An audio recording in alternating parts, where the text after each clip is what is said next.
Sunday, Sunday, Sunday. Good evening, everyone. Welcome to another episode of True Story Live. My wife is in a very gregarious and exuberant mood, so this should be fun. I mean, not that she's usually not in that sort of mood, but there it goes. So I'm excited for tonight's broadcast for that and many other reasons. One of the other reasons is that we, as usual, we have a great write up for you tonight. This one was done by Glenn. The title is Arrested Development, Part 1, Land of Confusion. So we're looking forward to that, and we'll get into that in just a moment. But first, we'll, as usual, introduce the rest of the panel. My name is Jason Cripps. Also with me is my wonderful, as I said, exuberant wife, Jen. And Jen, say hello to the peoples, please. Hey, peoples. Happy Memorial Day for those stateside. Yeah. At some point, I don't know, we may get some fireworks outside our windows, so it might get loud. We might. Who knows? Well, it probably won't be anywhere near as bad as the 4th of July. We did end up doing an episode. Remember that, Jen, on the 4th of July? And it was... oh, jeez. It was thunder boomers in the forecast that night. Yeah, sure was.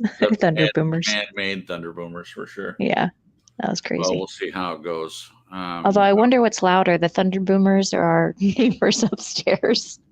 Oh. I don't know. Both of them have the potential of shaking the house from time to time. So. Yeah, I'll have to bust out my trusty decibel reader. See, guys? See what I mean? Which one's louder? Come on, guys. Give it to me. Thank you, Jen. Next, we will introduce our newest member to the panel, and her name is Marisa. And Marisa is broadcasting from the wonderful state of Ohio. And Marisa, take a minute and say hello to the peoples. Hello to the people. Welcome to True Story Live. Tweet the stream, share the stream out. Please do. Come join in the conversation or just watch from the lurking lounge, whatever you prefer. Looking forward to a great conversation with a great write-up by our own Glenn. Thank you, Glenn. Looking forward to it. Let's get in it. Woo! Woo! She's such a professional. I love it. I do too. Thank you for being here with us. Also, we have our friend from Australia, Glenn. Glenn, say hello to the people, sir. Good evening. Oh, Mr. Cripps. Oh, prim and proper. Oh, yes, that's Australia. We are prim and proper. Well, not really, but and probably lovers of tea still. That's just me. Oh, just you. Only you love tea. Or green tea. Okay. It's a specific type of tea. I remember when you were here and I was sharing with you that I would love to try a proper cup of tea. And I got a chance to hear how horrible American tea is compared to proper tea. Well, pretty much along with everything else, including any food that we have is in poor quality compared to other places. It is inferior. You just have to accept it instead of just going on about it. Whoa, okay, well, all right. Full acceptance. Someone stepped in a big pile of sassy.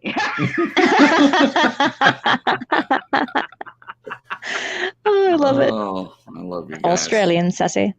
That's right. That's right. Okay, and now's the part of the broadcast where Jen says hello to the people in the chat. Jen? All right, so we have a new friend in the chat, and their name is Cassidy.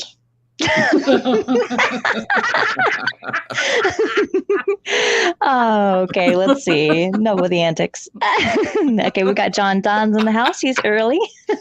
Hey, John. We got Nez, me, Celine.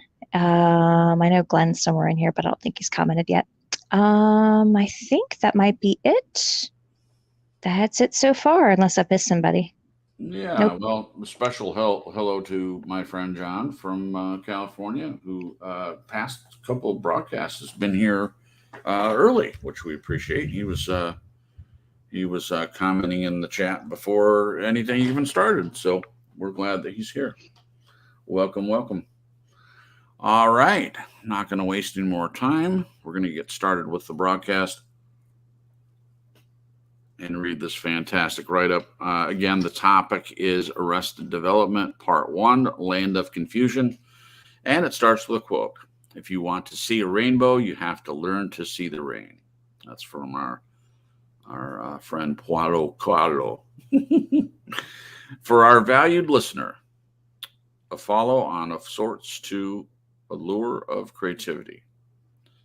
Arrested Development for this series of shows is defined as being where a person is stuck in a plateau mode. They are feeling somewhat unsatisfied with the way life has unfolded to date. They cannot perceive a fulfilling future on their radar. Each of the broadcasts in the series will look at the what, the why, the where, and the how to different extents. Tonight, we're starting with trying to identify what is the confusion and where might such a barrier exist. The why and how is up next week. With that in mind, this evening's music for Part 1 is Land of Confusion by Phil Rey, and that link is in the description. Give it a listen when you get a chance. Okay, Part 1. Here is some of the listener/Glenn dialogue for comment, starting with Glenn. Glenn asks the question, do you see yourself as an outcast in life? If so, in what context? Listener, I don't think I'm an outcast, but I do feel separated from the norms of the world in many ways.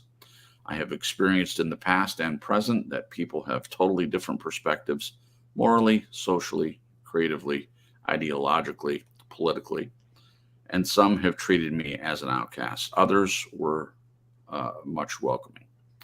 Does anyone have anything to add to, quote, feeling separated from the norms of the world? What are the norms of the world as you see them?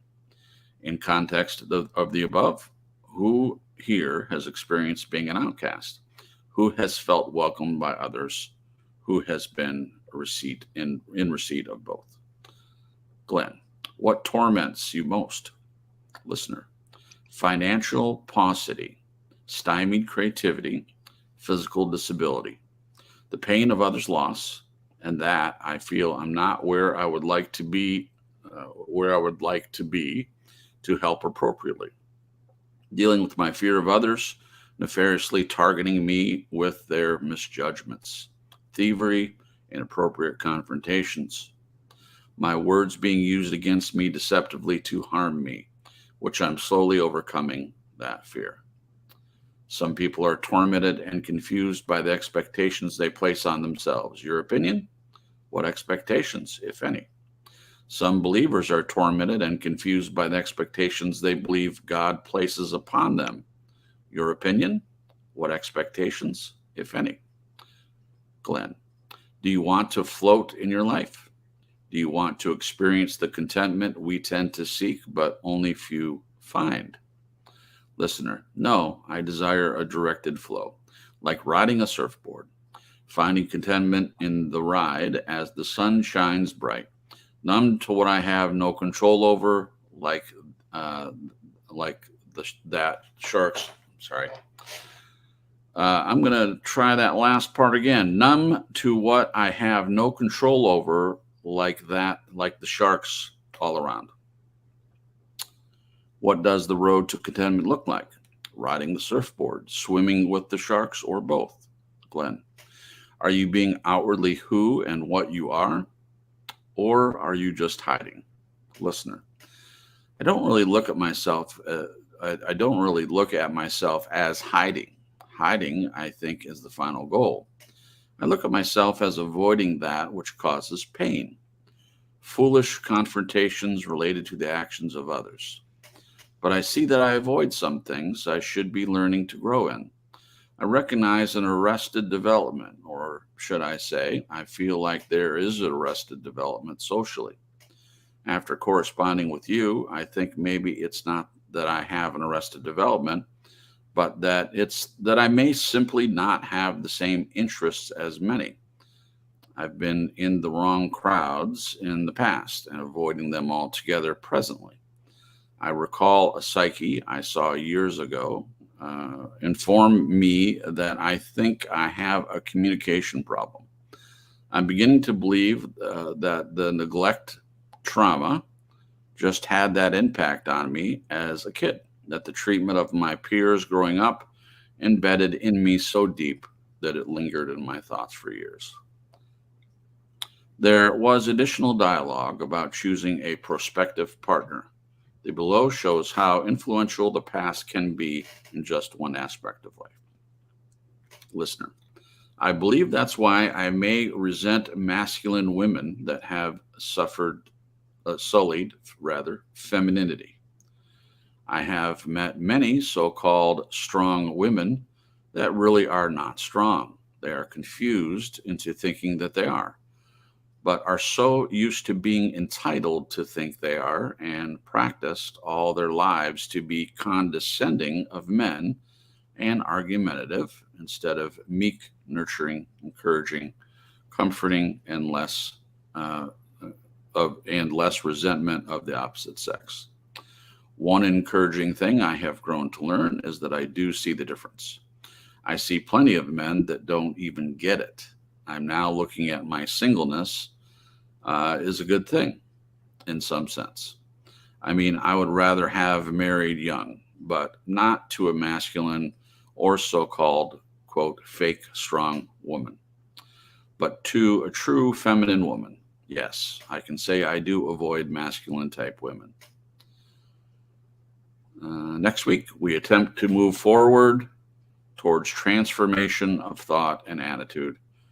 And I'll read this at the end again, but the final quote will be, quote, maybe the journey isn't so much about becoming anything.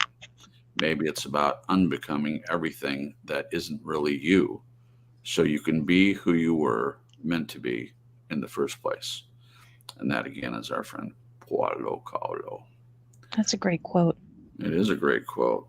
I'll have to comment more on that at the end here. All right. Well, I apologize for mixing up a couple of the words. I think one of them is it's got a word in it. I'm not blaming anyone else. I should be better at reading than that, but I messed it up there. I think the rest of it was fairly straightforward for me. Yeah, so we're going to get right into the questions. I'm going to check the chat just to make sure I didn't miss any newcomers. And I did. So we want to welcome Jamie Grace into the chat. Thank you for coming, Jamie. We hope you're doing well. And also our friend Annette is here as well. Welcome, Annette. I'm glad that you're here. All right. So let me just make sure. I'm going to scroll up a little bit. Okay, I believe that's everyone. All right. Well, thank you guys for coming into the chat on this Memorial Day weekend, rather. Okay. Let's see. Scrolling down to the first question, I'll read the last two portions again.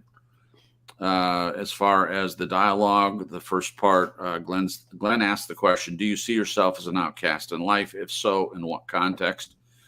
Listener's answer. He says, I don't think I'm an outcast, but I do feel separated from the norms of the world in many ways. I have experienced in the past and present that people have totally different perspectives, morally, socially, creatively, ideologically, politically, and some have treated me as an outcast. Others were much welcoming. So out of that first dialogue, the first question is, does anyone have anything to add to feeling separated from the norms of the world? What are the norms of the world as you see them? So we'll treat those together. So if you answer the first part, anything to add, and the second part, what are the norms of the world as you see them? Anyone have a burning desire to get this ball rolling? Yes. Okay. I don't know if any of you guys have experienced this, but I distinctly remember growing up and feeling like everyone around me seemed to have their shit together and seemed to know who they were. Really? And I mean, even kids, and maybe it might have just been my just being off in perception, you know what I mean? And having the mileage under my belt of knowing how to read people. And it could have even been tainted by my idea that, just the whole idea surrounding who we are as people and finding out who we are. Sure. So I just may have just been stuck in a place where I was assuming everybody else knew what they were doing. And I was the only one that didn't.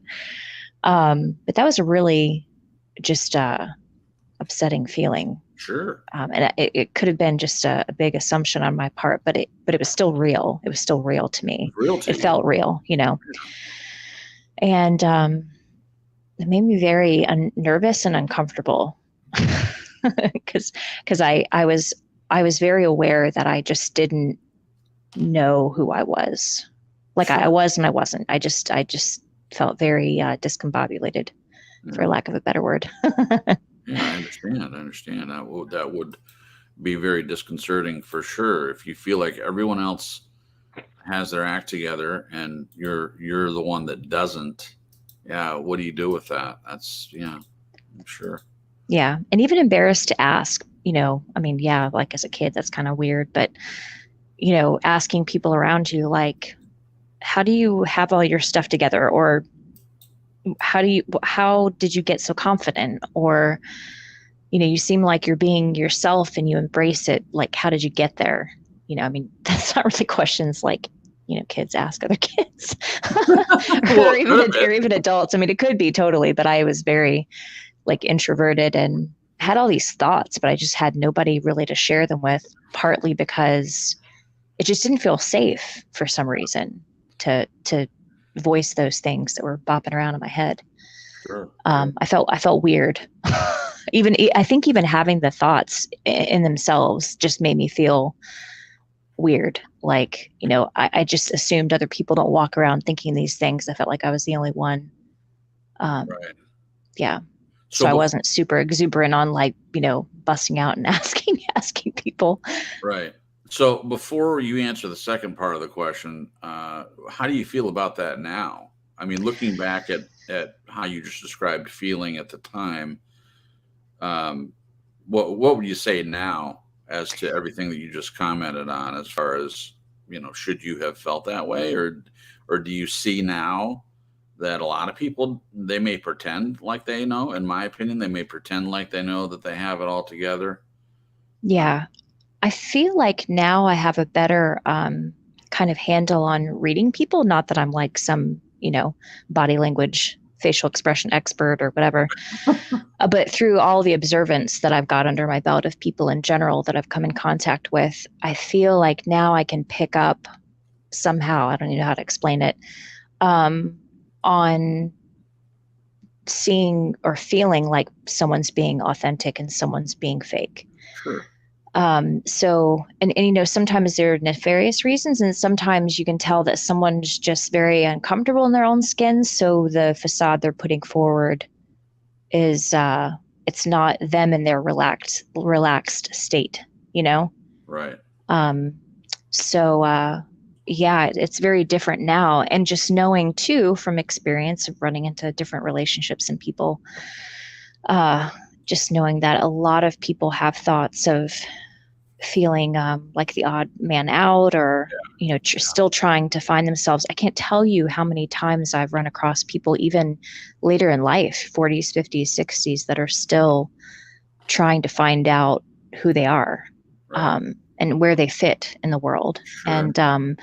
And although I feel sad that, I mean, it's a part of life. I think it's more common than people let on to believe or realize, but it's also comforting in a way, because we're all on this journey, each of us on our Right. own journey of discovering who we are. And that's one of the reasons I love the last quote, because I do think there's so much truth in that quote. I think through our childhood upbringing, sometimes we're told who we are, by adult figures in our lives. Sometimes we're told who we are by the way people treat us, whether there's neglect, all kinds of things.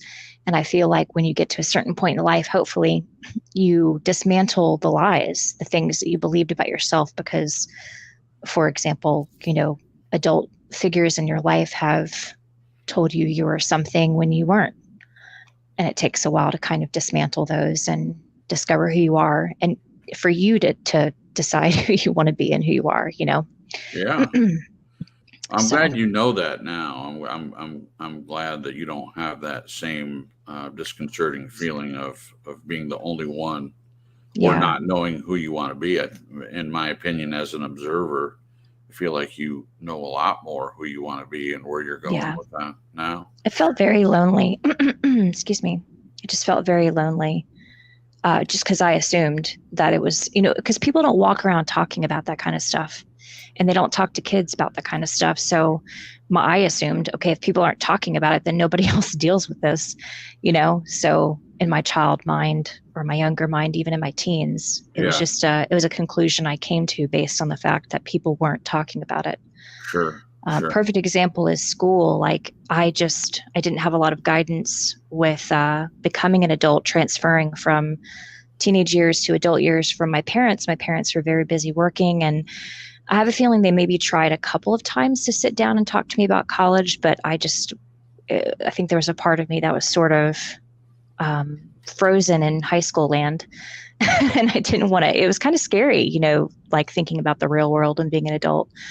But I had a lot of friends that were, applying for colleges, and they knew what they wanted to do, and taking AP classes, and, what is it? Scholarships, applying for scholarships.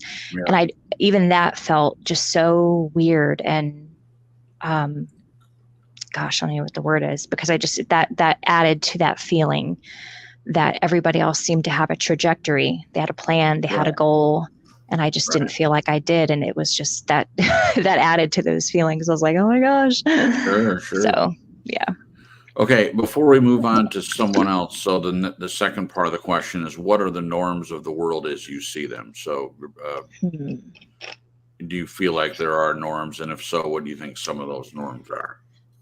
Unfortunately, I think a big norm, and I don't know if it's getting any better, but a norm is to hide these processes that we go through as people. Wow. Yeah.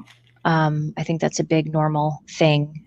It seems like in some areas it's getting better. People, I feel like the word authentic has really become a popular buzzword, but, I think there's some good to that. I think there's some good because people are kind of researching and thinking about what does that mean, and how do I apply that to my life or myself, which is good. It's bringing awareness to it. But it still seems like there's a lot of people out there, maybe consciously or subconsciously, hiding. You have these instances where you find out someone was struggling, whether it's like through, suicide or other tragic things that happen to people. And how many times have we heard people in the crowd of friends or family around them say, I had no idea that they were struggling. Quite a bit, actually. And that's so sad to me that people, stuff their feelings or hide what they're going through. And then it begs the question, why? Like, why weren't, but I mean, we know some of the reasons why, we've all kind of dealt with hiding stuff in our own lives. So that would be one of many answers to that question. Yeah. So that last part is interesting that you brought that up. So the first part is why they didn't feel like they could tell anyone. And also, why do the people in someone's life who either tried or succeeded in committing suicide or doing something like that, self-harm, why they didn't see it? I mean, obviously it's a topic for another time, but I just think those are interesting questions that come out of that. So it's bad for the person, obviously, that's feeling those things, and it's also very difficult for the people in that person's life that care about them. And I've seen that happen too many times. But the point that you're making, people hiding this, not sharing it, not sharing their feelings, not sharing their inner dialogue with themselves or their view of the world. It's sad that they don't feel, before they hurt themselves, go to someone and at least share with tell someone. them. Yeah. So, and one other thing I was going to add, on the same vein of this and a little bit of a different trajectory. You and I watch a lot of crime, YouTube channels. Yeah, true crime. True crime. And there's so many different stories that you run across in that particular vein of YouTube. And the first thing I think of is Chris Watts. When you hear about people that kill their whole family or they kill their spouse, and everyone in the comments is like, oh my gosh, like, did this person not know about divorce? Like, Right. why are they going to this length? Right. And now I know there's psychopathy sort of intertwined in that, Sure. but it just makes you think, okay, so this person has this idea of how life should be and how they should portray themselves. And so they think divorce is just such a blight on their character. Right. And they're very focused on that. Now, murder, I think, is worse. Sure. But Worse they don't than think they'll get divorce, caught. yes. Yeah, I know, right? But yeah, it's just, you just ponder it and think, divorce isn't the worst thing. Right. I don't know. So it's just another facet of that. Yeah, thank you, Jen. That was great. Yeah. Thank you for your answers. Marisa, would you like to go next? I'll remind you of the question. Does anyone have anything to add to, quote, feeling separated from the norms of the world? That's the first part, and part two of that question in the same category. What are the norms of the world as you see them, if you'd like to go? I've always felt like an outcast. I've always felt like I didn't belong. Well, that's the next question. I don't mean to interrupt you, but if you could say, "Oh, you're okay," if you want to combine the two, I'm sorry. Go ahead. No, that's okay. I'm just. That's the first thing that pops into my mind. Okay, gotcha. Sorry. I've really never felt like I've fit in, and I still feel that way today. But I take joy in that now, where I didn't think to take joy in it in my youth, because Scripture tells us we're to be in the world, but not of it. So Right. I get it now, and I appreciate that now. But as far as feeling alienated, absolutely, I've been there. I still feel it. Feeling outcast from certain social groups, family groups. Certainly, I still feel that today. Right.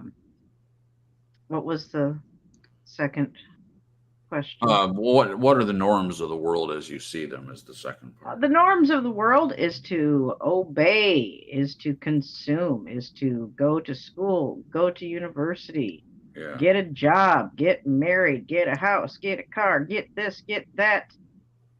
Be a good little worker, be a good obedient little piece of the great machine. You know what I mean? It's there's not a whole lot of room for free thinking and critical thinking, and certainly creativity. That's how I see the norms. Sure. Don't question the people with the degrees and the lab coats. Just blindly take them on faith. Doubt God, but by all means, put all your faith in the people that have a diploma. So I feel that is very much a norm in this world at present. I would agree. That's a whole nother topic for another broadcast for sure. Trusting people in authority or perceived authority, lab coats is one of them for sure. So I'm not going to devolve into that or anything, but yeah, thanks for bringing that up. Thank you, Marisa, for your answer. Glenn, do you have anything to add to the quote, feeling separated from the norms of the world? And in your opinion, what are the norms of the world as you see them? I think introverts, which is myself, there's a sort of an automatic feeling of being separated and outcast. I think that just comes with the territory. But what I think happens is I was only thinking about this right now, is that as an introvert, I certainly tried to, I worked my backside off trying to get acceptance. And you know what? It never worked. Right. No. It was a nightmare. Sure. It was like people would acknowledge you, but they never really accepted you. You always felt, it really didn't make me feel any better. Nope. I think this may be part of the issue coming into adulthood, that no matter what you try, you get nowhere. Yeah. Now, oh my gosh, a lot of people, I don't think, can accept the thought that I don't care what people think. We've been through this before, but I think it's so vital. Yeah. If you continue your whole life thinking about what someone thinks of you, I just, to my mind, that is just so exhausting. How do you go anywhere? Because your whole life is looking for acknowledgement. Right. So, yeah. As far as the second part of the norms of the world, as I see them, is be part of a group, shut up, and just be a nobody and blend in. We don't. It's like going to school. The bright kid or the kid with special needs tends to get neglected, but we focus on the centre group. So Right. I don't see that there's an incentive to be different, and I think that's and I think social media encourages people to not be different. Right. They all want to have the likes Right. and all that. It's the same deal, only it's exploded. So Yeah. yeah, I think I don't want to be part of the norm of the world. It's just too exhausting. Give me a break. Right. Yeah. So Agreed. Thank you, Glenn. But before I answer, I just want to add on top of what Glenn was mentioning about social media, wanting people to I'm paraphrasing what he said, but to not be different, to fit in, and the cultural norms, things like that. I've talked about this before. It's probably been a long time, but my mom, in her therapy business, and I shouldn't really call it was a business, but it became what she wanted to do. It became important to her to help other people navigate this world and things like that. And she was really into penguins, and she had stuff. We would get her stuffed animal penguins and little statues, and she had this sign that had 4 penguins, 3 that all looked exactly the same, and one that had a scarf and some boots and dressed up differently than the other 3. The other 3 weren't dressed up at all. And it said, "Be your own special self. Be your own special self." Um, she was aware of this thing that you're talking about, Glenn, even back then when she was with us, and she tried to get people not to conform. She wasn't inciting people to riot or to quit their jobs and sell everything they own and go to California or anything, but she tried to get people not to judge themselves by what their family thought of them or the world and things like that, but to find out what they want as far as mental health and happiness and things like that. So I just thought that was, I think, I don't know where that little sign is. I thought I kept it, but I'll have to look for it. But it was in her office on the wall. Before that, it was in one of the bathrooms in the house. So I would see it all the time on the wall. And it just was meaningful, and it tied into what Glenn said. Okay. Does anyone have anything to add to feeling separated from the norms of the world? So when Jen was talking, she answered kind of what I had wanted to answer right away. She didn't steal my answer, because mine is similar to that. I felt early on as a kid, I don't think I felt misplaced as much as Jen was describing, probably. But I felt like my thoughts were in a different place than other people's thoughts, and not in an arrogant way, like, oh, I'm smarter than everybody else. I later did feel that, but when I was a kid, I didn't feel that way. I just felt like, much like you did, Jen, like I felt afraid sometimes to share my thoughts, and sometimes I would, and a lot of times I would be embarrassed that the people, talking about farts and things like that, instead of what I was talking about, what I wanted. And that was hard. It was hard. And I talked about spiritual stuff, and I'm not just talking about witnessing to someone or trying to get them saved, but talking about God, because I was fascinated by the concept of God and fascinated by Jesus and that whole thing. And I would discuss that with people, and sometimes people wanted to talk about it, but a lot of times it's like it didn't go anywhere when I was a kid.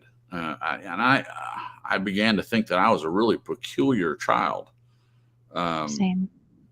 in the way that I thought, and that was a difficult thing to feel.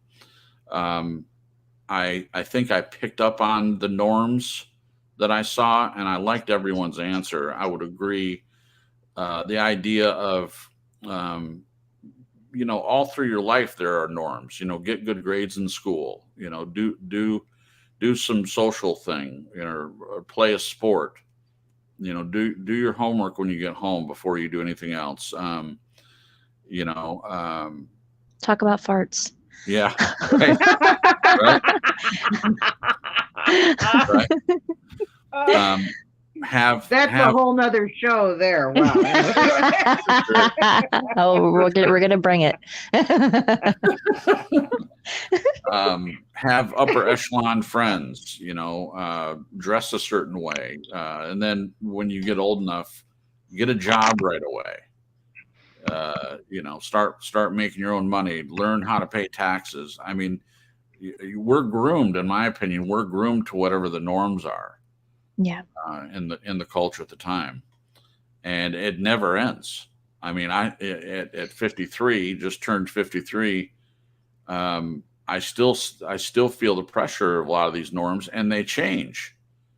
Some of the norms I think stay the same, but a lot of them change. So now, going back to what Marisa had suggested, trust the people. Don't think for yourself. Don't do your own research about things. Just trust what people coming on the TV are telling you. Just believe everything they say. And if they have a lab coat, believe them a little bit more than everybody else. So, yeah, and I believe that is a norm. And I don't know if there's like the one guy sitting in a room somewhere that decides what the norms are, and then he tells everyone what it's going to be. Yes, his name's Klaus Schwab. Yeah, there you go. Somebody will get that, Marisa. Somebody, at least one. Some person out this there. Live stream gets kicked off the air, you'll know who to blame. Okay, go ahead. That's right. Well, as long as you don't mention the virus or the word going on with the other subject. There, it seems like there are words that all of a sudden you can't say. And they're not even cuss words, but you can't say it anymore for fear of, I don't know what they're afraid of. I mean, some words are just, the word. So the word for when you treat someone badly, you can't say it. I mean, watching these court things, and when the news reports that's bleeped out, that word is bleeped out. I don't know when that happened, but it's happening.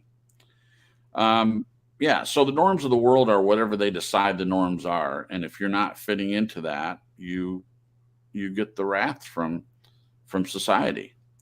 I think there should be some norms that are just understood.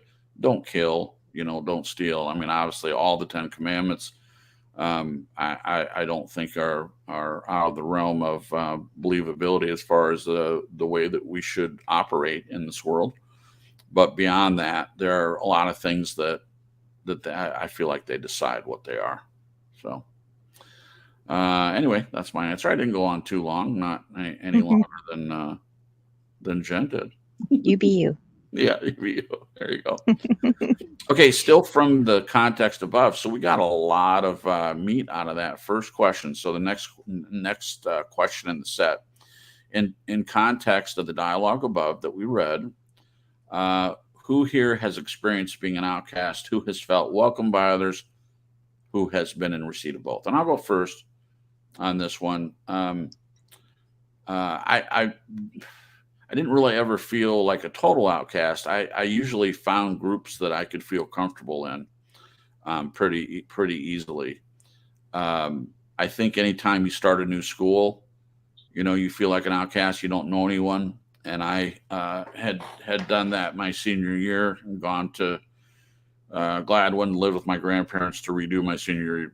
A lot of you who have listened to the broadcast have heard that story before. I'm not going to go into that, but just at first it was like that, but I've always felt pretty comfortable finding people to hang out with. And that was actually one of my best years. If I had to look back at all my years in school, because I don't know, but people from different groups seemed to like me, and I didn't feel like an outcast.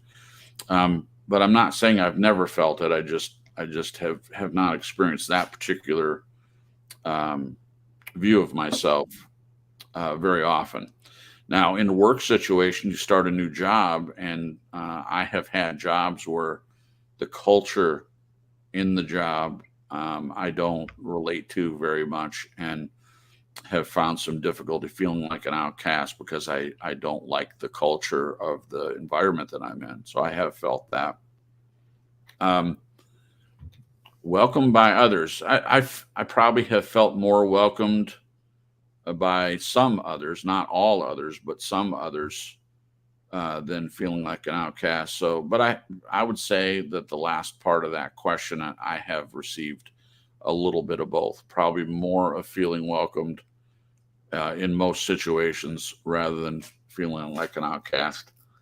I think I was pretty good at reading the room, so to speak, and I would gravitate toward people that I felt like I could relate to more than others. So if I'm going to a party, I may not get along with everyone, but I would find someone that I could speak to and try to enjoy my evening. It's just an example overall of what I try to do in life.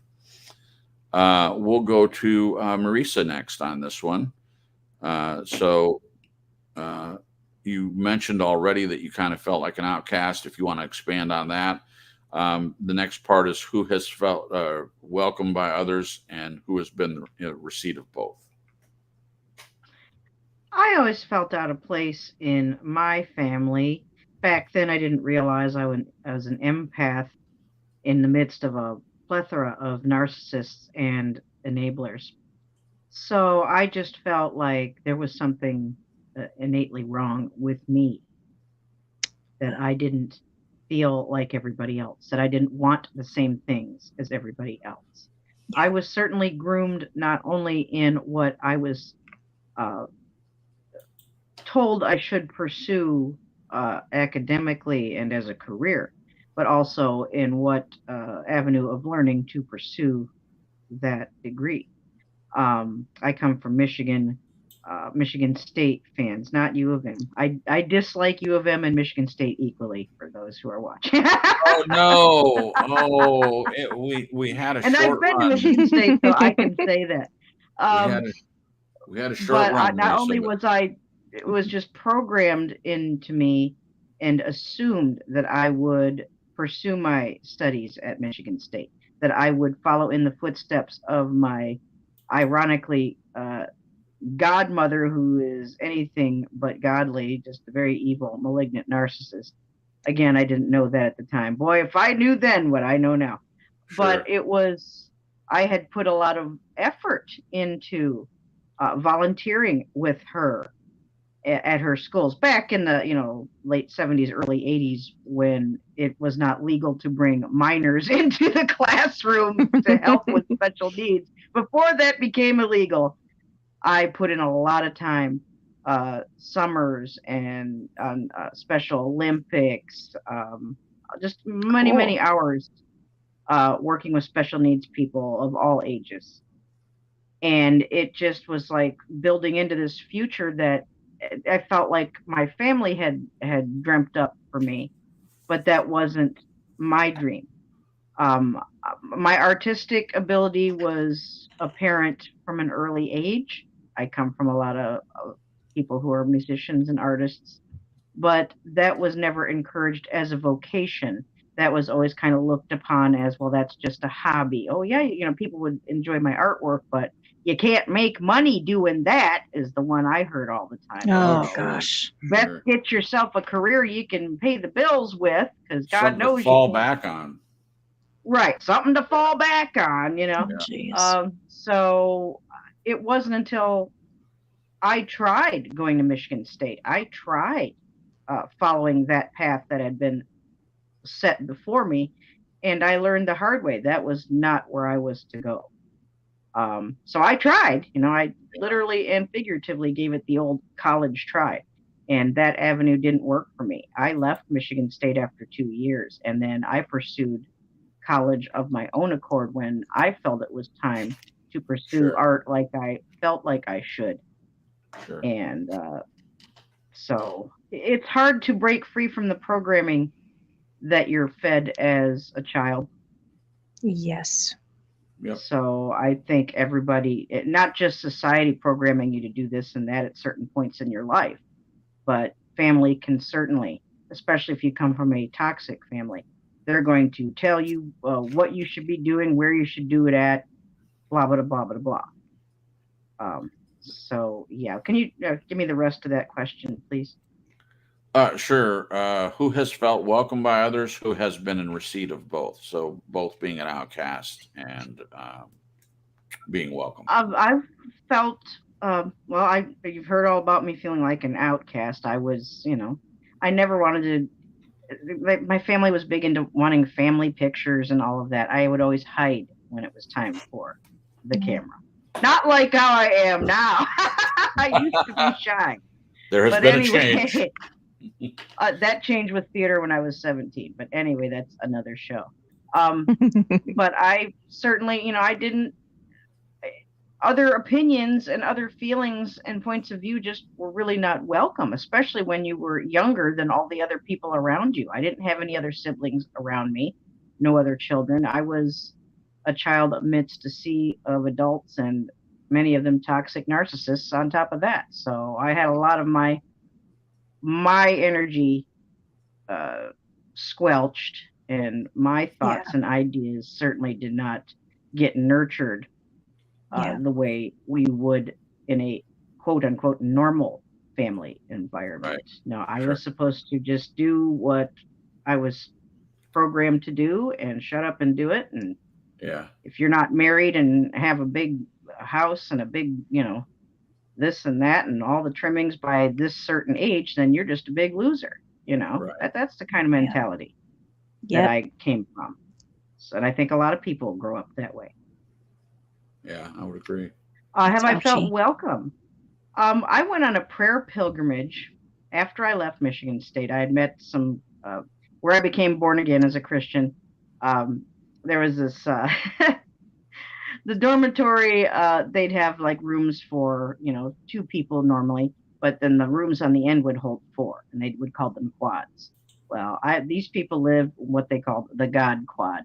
So when I ran into the God quad, that's when I made my own choice as a young adult to follow Jesus Christ, to receive the baptism of the Holy Spirit. And life truly has never been the same since. I'm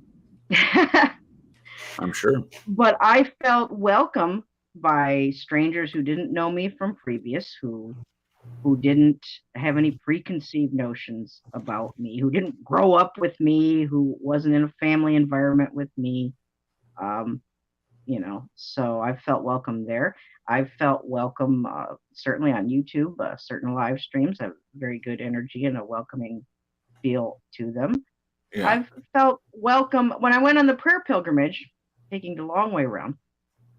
We walked carrying a cross from me and several members of the God Quad. Spent a summer doing that, and it took about maybe a month and a half, 2 months, over southeastern parts of Michigan. And we planned it out ahead of time, and it was really cool. And we scheduled out ahead of time places to stay, for the night, as it was just us, and the vehicles. And the churches that were poorer, the ones in impoverished communities, the ones that just had a handful of members, those were the nicest and the most welcoming and generous and kind-hearted and loving. The ones that treated us, for lack of a better word, like shit, were the big fancy churches, the big expensive multi-megaplex churches, the ones that had all the money, all the room, and were the tightest with what they had to offer. You got to be out at a certain time, and you got to do this and that. I mean, it was, the ones with all the money were the ones that were not welcoming. The people who didn't have much were most welcome. So there you go. Okay. Thank you, Marisa. Thank you for your answer. Some good Jen. stuff there. Yeah. What's the question again? Yeah, sure. I got so wrapped up in the... Who has experienced being an outcast? Who has felt welcome by others? Who has been in receipt of both? Yeah, I have definitely felt both. I've actually felt more of feeling like an outcast than feeling accepted. You know, if I were to look at my life and Sure. put it into percentages. Okay. And I put it in the comments so that I didn't forget my comment, but it always seemed like the people that conformed to the norms of society, quote unquote, were the ones that were more accepted. Well, sure. That makes sense, right? And so I did spend a little bit of time trying to chameleon myself to some of these norms to be accepted and not feel like such an outcast. But it never felt right. Right. I was hyper aware of the fact that there were parts of me that were acting and not being and just myself, you know. Right. And that even cultivated a fear of being myself and having my own thoughts and opinions and stuff because of, you know, just seeing all the acceptance going on around me because people were kind of like carbon copies of each other. Wow. You know? That's kind of deep, babe. And it happened in church a lot. Yeah. Which is odd because I did have this understanding a little bit that, oh, you know, like God is accepting and Jesus and, you know, I just had this idea, oh, well, church has got to be like, you know, the best place to go where you're fully accepted. And that's not what I experienced. Right. Yeah. It did a little bit in a couple churches, but the majority of the churches that I went to, it was like everyone was emulating the pastor and his wife and his kids and then the leaders and just this trickle down effect, you know, to where it just seemed like a bunch of clones. I was just like, what is going on? Yeah. And I hate to admit, but I'll gladly admit that I spent a season trying to do the same, you know, right, of course. Out of that just desire and hunger of being accepted and fitting in and having friends and even being involved in the church, because it kind of seemed like this unspoken thing where you had to do X, Y, Z, you know, to sing on the worship team or to be a part of the drama and working with props and even being a part of ministry, like I always wanted to use my gifts to minister to people and not as a minister per se, but you know what I mean? Like to be used by God. Yeah. And that's just not the way it went. And I totally relate to a lot of what Marisa was saying. I don't think my family are narcissists. But I just have this wound in me where, you know, I didn't have a lot of direction. So when the end of high school came, I really wanted to do art. I was really into fashion design. I was really into photography. And I remember coming to my parents really excited because I just had felt like I was floating around, you know, adrift in the ocean with no direction. And when I came to them and shared with them what I wanted to do, the comment that I got out of the gate was that's a really hard, like, what's the word? Vocation or that's a really hard thing to get into. It's very competitive, you know, that kind of stuff. And what I took in was that they were saying I couldn't do it.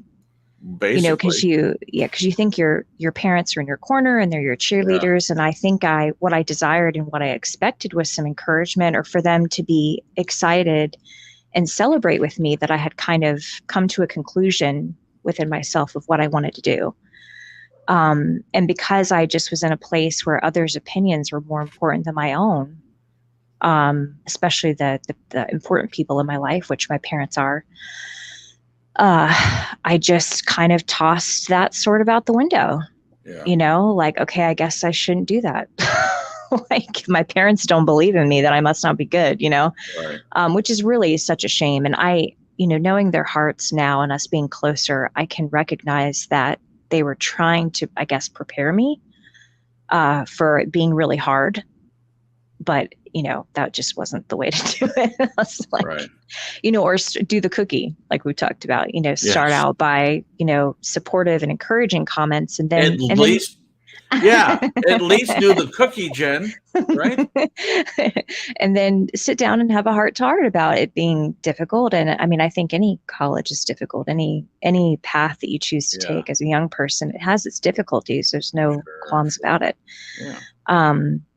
So that put my life on a little bit of a weird trajectory. But yeah, so I've definitely had both, in the question, feeling like accepted by others or an outcast.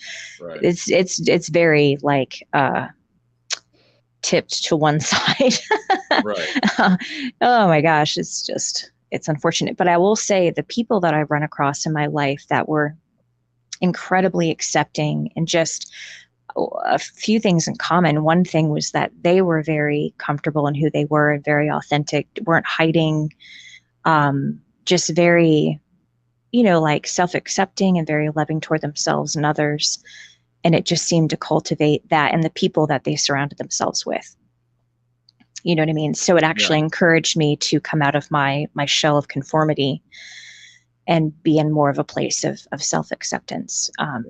So that was huge along my path. And those people, some of them aren't my life anymore, but they have left such a beautiful mark on me. Right.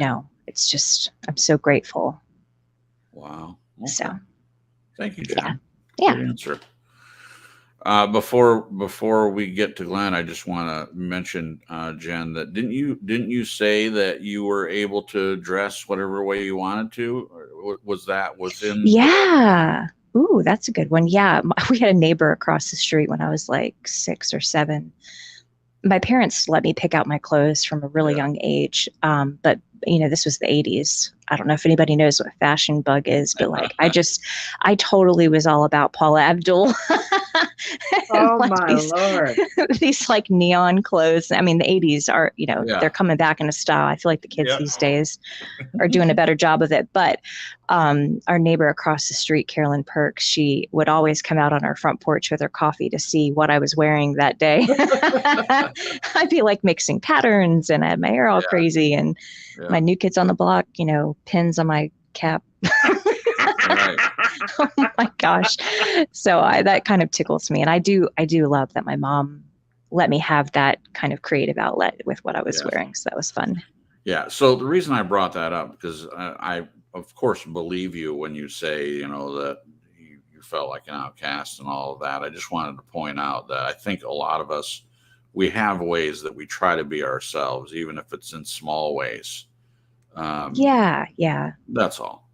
Yeah. All right, Glenn, you're up on this one. So, in context of the above, who here has experienced being an outcast, who has felt welcomed by others, and who has been in receipt of both?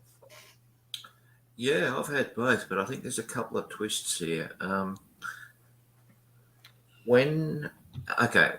Until I came to the realization that being an outcast is okay, I really didn't trust people, other than my family. I really didn't trust people who were attempting to welcome me. I just didn't trust them. I can see it in my head. But not only that, I wasn't welcoming to them either. I was resistant. So I'm not quite sure what part of the dynamic, how this all plays out. But all I know is I wasn't comfortable in people who tried to welcome me because I think I was suspicious. But as soon as I got to the place where I don't care, like I mentioned before, well, okay, I'm an outcast. We'll do what you like with it, buddy. I found that both of those areas changed. My attitude towards others changed, and I was very accepting of someone who was welcoming, but I changed to be welcoming as well. Sure. So I think once you come to I think it's like Jen said, it's a way of just accepting who you are. And I think there's a degree of openness that is available to anyone when you come to that place. So that's a good point, that's Glenn. my answer. Thank Glenn, you, could I ask something? Yeah, sure. Do you know why you weren't trusting of people that tried to welcome you? Introversion. You feel more comfortable in your isolation. Yeah. It's very difficult. And people know who've said here they might have autism and my son's got Asperger's, I've seen how socially difficult it is. I think I wasn't at that level, but I could certainly identify some traits in my attitude, behaviour, or approach that was like that. Yeah. You just didn't. You felt uncomfortable when people came talk to you. Yeah. Or it's like you wanted to. The safe place is alone. Yeah. Right. Were you suspicious at all of people that kind of came into your space or tried to? I'd say yes. Yeah. But I think suspicion is just suspicion in a sense is like a mechanism of avoidance. You can you're trying to rationalize this to yourself. I think we all pick different rationale. Sure. And I thought, well, I can justify it to myself that, I don't trust these people. I don't really believe they're serious, or I think they're just faking it, sort of thing. Yeah. You can find ways to make yourself feel better if you want to, but then you still feel like shit. Like it's like a double negative. It doesn't make a positive. Right. No. Yeah. Thank you, Glenn. Thank you. Thank you. All right. We're continuing with the dialogue between Glenn and the listener. Glenn asks the question, what torments you most? Listener responds, financial paucity, stymied creativity, physical disability, the pain of others' loss, and that I feel I'm not where I would like to be to help appropriately, dealing with my fear of others nefariously targeting me with their misjudgments, thievery, and inappropriate confrontations. My words being used against me deceptively to harm me, which I'm slowly overcoming that fear. So out of that, the next question, some people are tormented and confused by the expectations they place upon themselves. Your opinion, what expectations, if any? Marisa, your turn to go first if you'd like to. Some people are tormented and confused by the expectations they place on themselves. Your opinion and what expectations, if any? That they place on themselves? Because of my programming from my family, I certainly put myself through a lot, expecting myself to please these people and do as I had been programmed and instructed to do. And as I went through the motions to try to comply with that, it became more and more apparent that that was not the path I was meant to follow. Sure.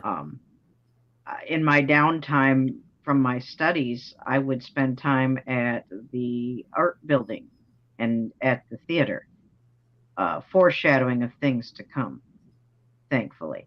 But at the time, I was in the College of Education, and I had found out that with all of my experience, because it hadn't really been documented properly, I was kind of at a loss and kind of behind. There were students my age who had already knew the magic things to do to get the right documentation and to document their experience. And so I was already behind when I started, and that was really hard for me to deal with. Right. And I had to come to a point where, what am I doing this for? Am I doing this because this is what I feel like I'm supposed to do, or am I doing this just because what is expected of me? Right. And so my first round with college taught me one of the biggest lessons is I've got to do what I'm here to do, not what is expected of me or what I was thought to expect of myself. I had to give myself permission to be me, to be an artist. And, that's the best way I can think to put that. Okay. Well, thank you. Beautifully said. Thank you. Yeah, beautiful. Jen, would you like to go next, or I can ask Glenn on the next one? Yeah. Tormented and confused by the expectations they believe. Oh, no, I skipped. Sorry. Here. Some people are tormented and confused by their expectations they place on. Oh, yeah. I go through a roller coaster. I have these moments where I am just trying to be and be accepting of where I'm at in the moment. Mm-hmm. But then I would say the expectations that I torment about myself, it's kind of a mixed bag. Some of it's, from parents and society, and then some of it's from my own self. Like, I absolutely love art, and I love so many different things, so many different veins of art. Yeah. And I think sometimes that makes it hard, because in my mind, even from a young age, I thought, okay, well, I have to pick one and stick to that. Right. Which is kind of ridiculous. I mean, you read up on the master artists, and they were like, muralists and architects and inventors. Exactly. And I mean, they did Da Vinci so many did things. many things. Yeah. But I just had it so drilled in me that you're supposed to pick one and go for it and stick with it. Right.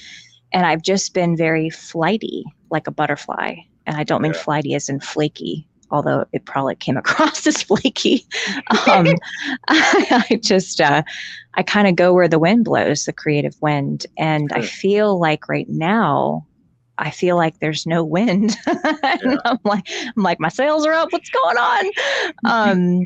But I'm just trying to be patient with myself. And I love my job, because the little girl that I nanny, she plays violin, and she just loves music. And we just got a book on songwriting for kids, and we've been going through that. And I've been learning stuff about songwriting, which is great. But she's a little artist. She's very talented. So we'll sit down and do art together and have these art challenges. And it sparks this thing in me, which is great. But I do put expectations on myself, and I fall short of them all the time. And it's so frustrating. And I get mad at myself, and I kind of beat myself up. So it's sort of like a tug of war a little bit right now, where I know I'm still healing from, abuse, and that kind of it's weird, and it manifests differently with different people. And, there's so much intricacy to it. But I've had many times where I've sat down and done art therapy, where I've worked through some of the pain of my past through art.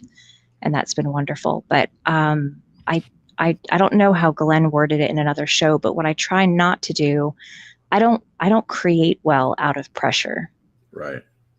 Out of this, it feels very dark, that pressure place where you're just putting all this pressure on yourself, and you have all these expectations. And I do feel like there have been some artists in the past that, like I think of Edgar Allan Poe, he wrote very dark stuff. And I think there are people that can create out of that place. I've just never been that person per se, although healing from abuse is kind of dark in its own right.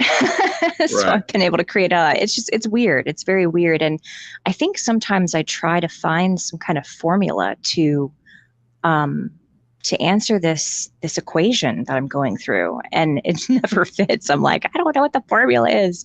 And I don't think there is one. I think we're all different, and it's our own journey. And so that's kind of where I'm at right now. But I don't like being in a place of torment. It doesn't feel good. So I'm learning to have patience with myself, and God's been very good to bring stuff in my life that does inspire me, so that's where I'm at. Thank you, Jen. Yeah. I'll go last on this one. Glenn, how about you? Honestly, I'm not tormented or confused at all. Right. The expectation I have on myself is probably pretty simple. My word is my bond. If I say I'm going to do something, I'll do it. Right. I've sort of not. If I went back on my word or compromised myself, I'm going to feel like crap. Right. I can't do it because I don't want to feel like that. Yeah. But I wouldn't do it anyway, but you know what I mean. So no, I don't have a set of expectations like that I have to get the dishes done by 3 p.m., which is not going to happen anyway because I want to do something else. So why put expectations on myself that I don't need to? Sure. It's another thing. What's the point? So seems like it would be a more free life if you were able to. You can tie yourself up in knots and find yourself in the fetal position in the corner if you want to, or you can just go along with it. Yeah. Be adaptable, so to speak. Sure. I love it. Much better. It's something that people should aspire to, is to be in that place for sure. Okay, I'm going to use a little bit from everybody's answer, and I'll go backwards. I would love to be in the place Glenn is describing, to just not place any unrealistic, and I use the word unrealistic expectations, because I feel like if I didn't have any expectations, I don't know what I'd ever accomplish. So just speaking personally for me, I think it's okay to have some expectations on yourself, but the word in the question is tormented. I don't want to be tormented or confused by the expectations. And in relationships, I feel like I have talked a lot about sharing it's better to not have expectations in a relationship, but that's almost impossible to have none, in my opinion. But if you have expectations, it's better to share them with the other person. At least the other person, if they know what you expect, then they can decide whether or not they're going to comply with those expectations or not. It's the unshared, unknown expectations, I believe, that are relationship killers. So in referencing myself, I feel like the expectations that I had were not from me. They're from my parents. They're from the schools that I went to, from coaches, from somewhat from friends, just from, they're external. I would have been happy, thinking about myself as a child, I would have been happy just to meet new people every day and learn about the world. There have been no other expectations on myself other than those. So this may sound like a cop-out, but I feel like what happened was, over time, I took the expectations other people had on me and I made them my own. And I have been at times tormented and confused by those expectations, and in some ways felt like I couldn't do anything about it. And as I forget who mentioned it earlier, so forgive me, but we were talking about not being able to live up to those. I have been tormented by that.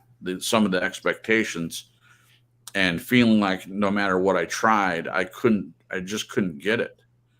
I feel like that, and this is something that's going on right now, and I have struggled with this for a long time, and feeling like I just can't find the right job that lasts long enough for me to make financial differences in my life. I've worked at a lot of different things, and each time I find a new and exciting thing, I post on Facebook, well, finally I found this great thing, this is going to work.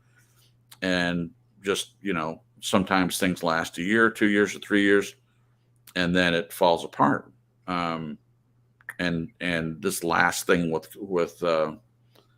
COVID, I know that happened for a lot of people, that an external thing made a decision for them, and now all of a sudden they can't work. It's not that they don't want to work, and I haven't been in that place where I don't want to work. I want to find something good. I'm just using this for an example. So I have been in a place of torment because I have this.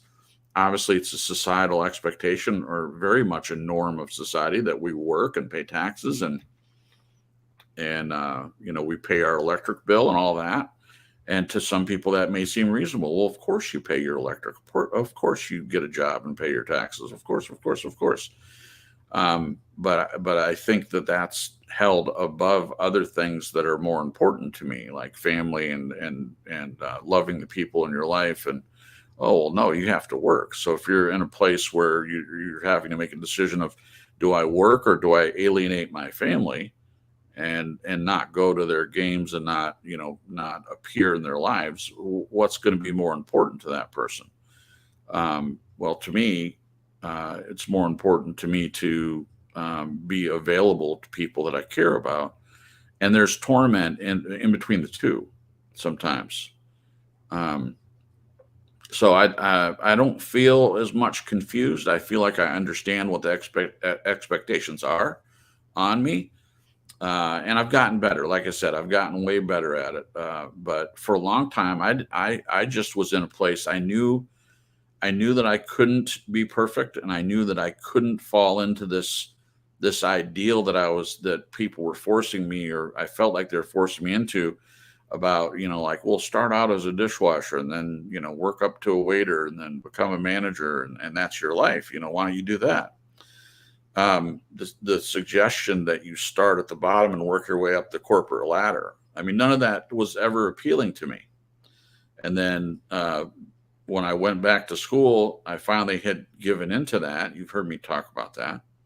And I felt like, okay, I've tried it my way. And although I got a lot of life experience and I met a lot of new and interesting people, and I traveled up and down in the country, and I wouldn't trade any of that. But I finally gave in and conformed, or decided to conform, and went back to school thinking this is going to be the thing that changes everything. And then when I conformed, it didn't work either. It just didn't. So it seems like you're damned either way. If you conform, you're damned, and if you don't, but to the final part of my answer, and it's what all of you have said in different ways. I feel like when you stop the expectations, you cast off these tormenting and confusing expectations. You find out what is best for you, and it's not about being a narcissist or being selfish. But if you're not happy in who you are, if you're not happy in what you're doing, I don't know anything from the outside that's going to make you happy. There's nothing external, I believe, that's going to make you happy if you're not happy internally. So whatever that is, if it's, Jen's talking about her art, and I think it's fortunate that she has many different ways in which she's talented. Photography and art, and she knows antiques like nobody else I've ever met. And it's beautiful to watch. I mean, there's so many things that she could do if she wanted to. I don't think that's a bad problem. I think it's a good problem. I don't think you need to focus on one thing. I'm not just talking to her. I'm talking to anybody. You don't have to focus on one thing. If you're talented towards something, do everything that you can possibly do. Have several things that you do. And one of them might work out at some point. But certainly the idea not to try something because it's hard to get into, that's like the worst advice. It's horrible advice.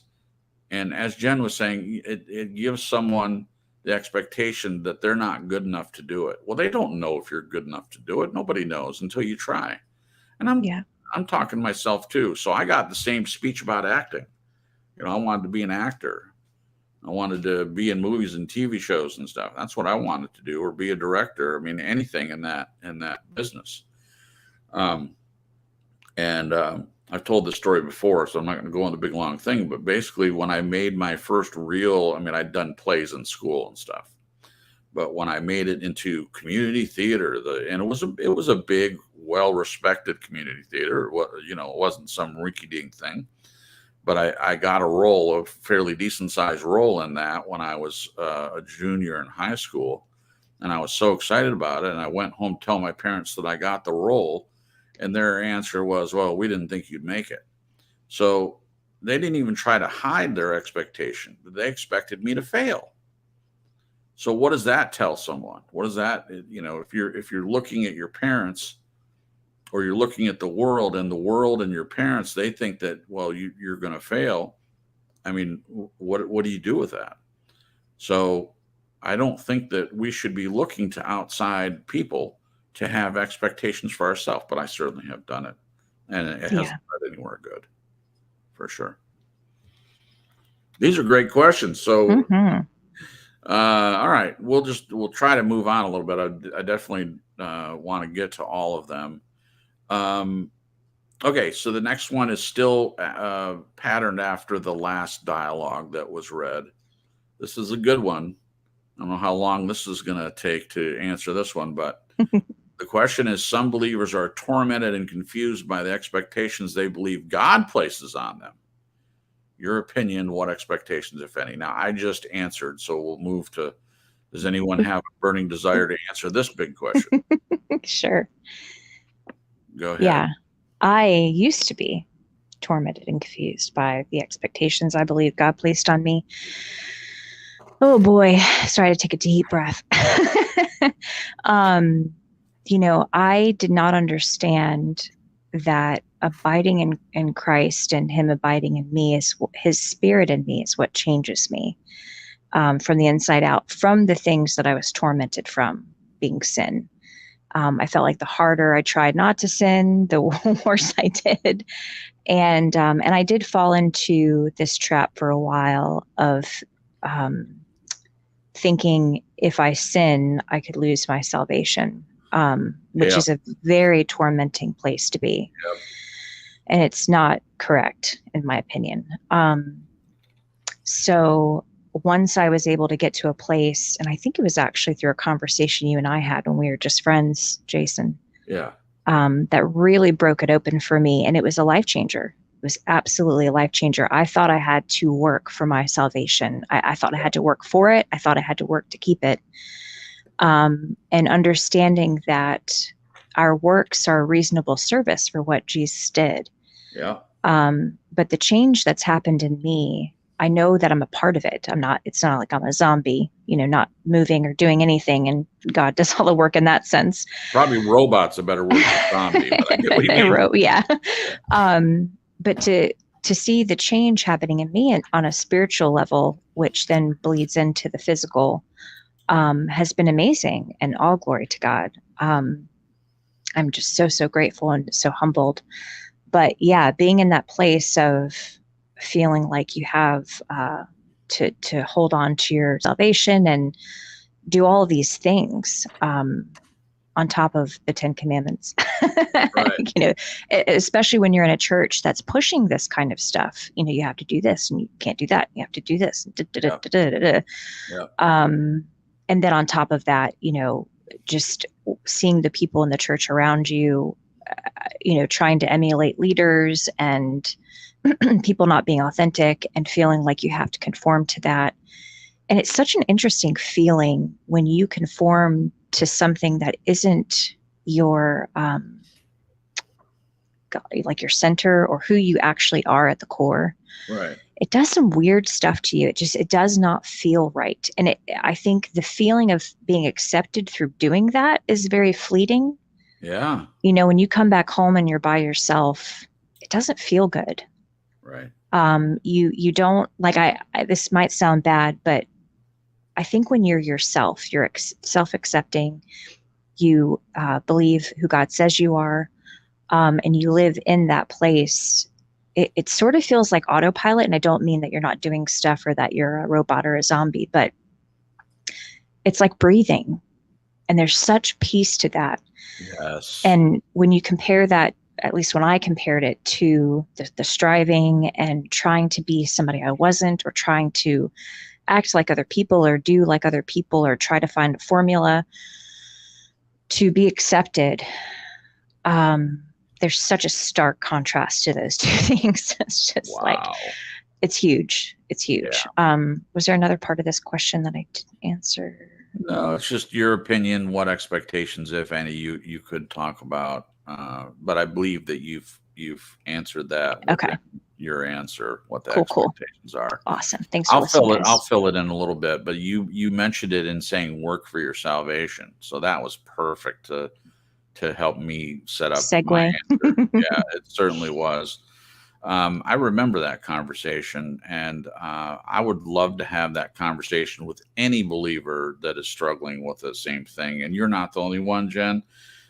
So many people, I'm not saying they're not saved, but I'm saying that there are a lot of big mega churches, and there have been churches and pastors that preach the opposite. They put that expectation in people's minds that their works are what saved them. And biblically speaking, that is not the case. The people that stand before God and say, well, didn't we do this and didn't we do that? They're talking about their works. And Jesus says, depart from me, I never knew you. It's not about a relationship to those people. It's about, I'm going to do these things to save me. Yeah. And so this expectation, to answer the question, I love the way the question is worded, but if I could word it a little differently in my answer, what are the expectations other people put on me in place of God? Because I don't believe God puts these expectations on us. He doesn't say, well, you have to work for your salvation. That's nowhere in Scripture. But yet, that's what is preached. Not everywhere, but and I've heard it growing up my whole life. I've heard this, and people are tormented by just that, just like you were saying, Jen. And if they're not tormented by it, they're confused by it. Yeah. And it clearly is a big deal. Otherwise, it wouldn't be talked about in Scripture. It wouldn't be there.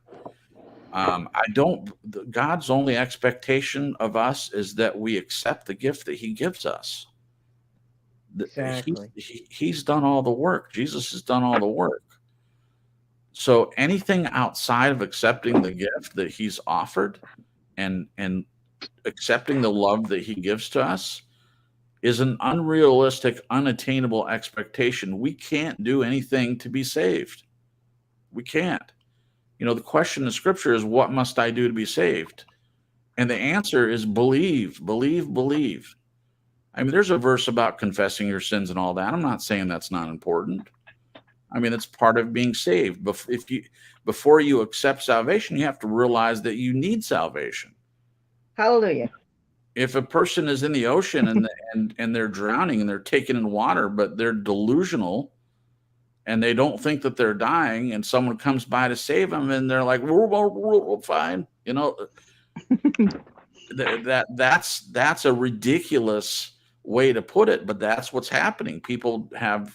There are people that have no idea that they need a savior. And that's what I believe Scripture is for. The law is to show us that we're imperfect and we've transgressed the laws of God. And we could have a whole argument on why that is and what those are, but that's the idea. And when bad pastors get a hold of the concepts of Scripture and they pretend like they know what they're talking about, and they tell people, you need to quit smoking, you need to quit drinking, you need to quit doing this, that, and the other thing, and you need to do this, this, this, and this. Those are expectations, unrealistic expectations. The idea that we can be holy like He is holy, the whole reason that's in there, I believe, is to show us that we can't. The law should show you that you cannot attain what only Jesus could attain for us. If we could do it, He would not have sent His Son. If the blood of bulls and goats could attain that, then He wouldn't have sacrificed His own Son on our behalf. Exactly. So I'm not trying to preach here or go into that, but this idea, it's maddening, these expectations that other people put on us, and they slap God's name to it. Mm-hmm. And it's frustrating. And this isn't just Jen. This isn't just me. And it was a little different for me because I believed that I wasn't working for my salvation for a different reason. And that was simply because I understood, if God's going to give a gift to me, He's not going to take it back no matter what. So this idea of once you're truly saved, now I'm being very clear about this, once you're truly saved. And what I mean by that is there are people that lift their head and they hear a good sermon and they think, oh, well, I'm going to raise my hand. That makes me saved. And I'm not saying that's what it is. There has to be some understanding. I believe there has to be at least a fundamental understanding of what's being saved, what the reason, what the transaction is that's being had there, and the purpose.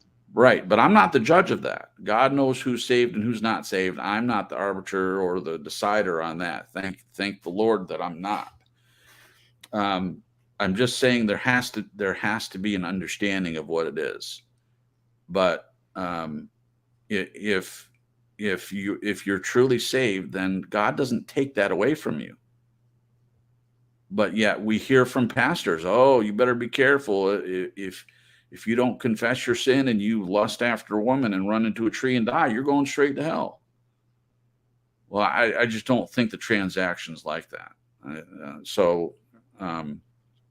I didn't struggle with this as much, just based on my concept of God was that if He gave you a gift, He wasn't going to take it back. He's not like humans that do that give you a gift, and if you do something wrong, they take it back from you like a driver's license or a set of keys. I mean, this is important. This is eternity for people. So some Amen. believers are tormented and confused by the expectations they believe God places on them. So I'll answer the question based on how it's phrased. If a person believes that God has put expectations on them and they're tormented and confused by that, I can't imagine another scenario that's more destructive and difficult than that. I just can't. Jobs, friends, marriages, relationships, all that stuff is secondary if this is where a person is, in my opinion. The torment and confusion by that can be overcome by understanding that God doesn't place expectations on us like this, like what's preached, and that's what's frustrating. Sorry about the long answer, but I get a little fired up about that. Don't apologize. That was good. Can I hop in for a minute? I want to say Please. hi to yet another Nez Peep who has come into our stream. Please. Preliminal. Say hello, everybody, to Preliminal. Preliminal. I was wondering how to say it. Hey. Patrick, he's an artist also.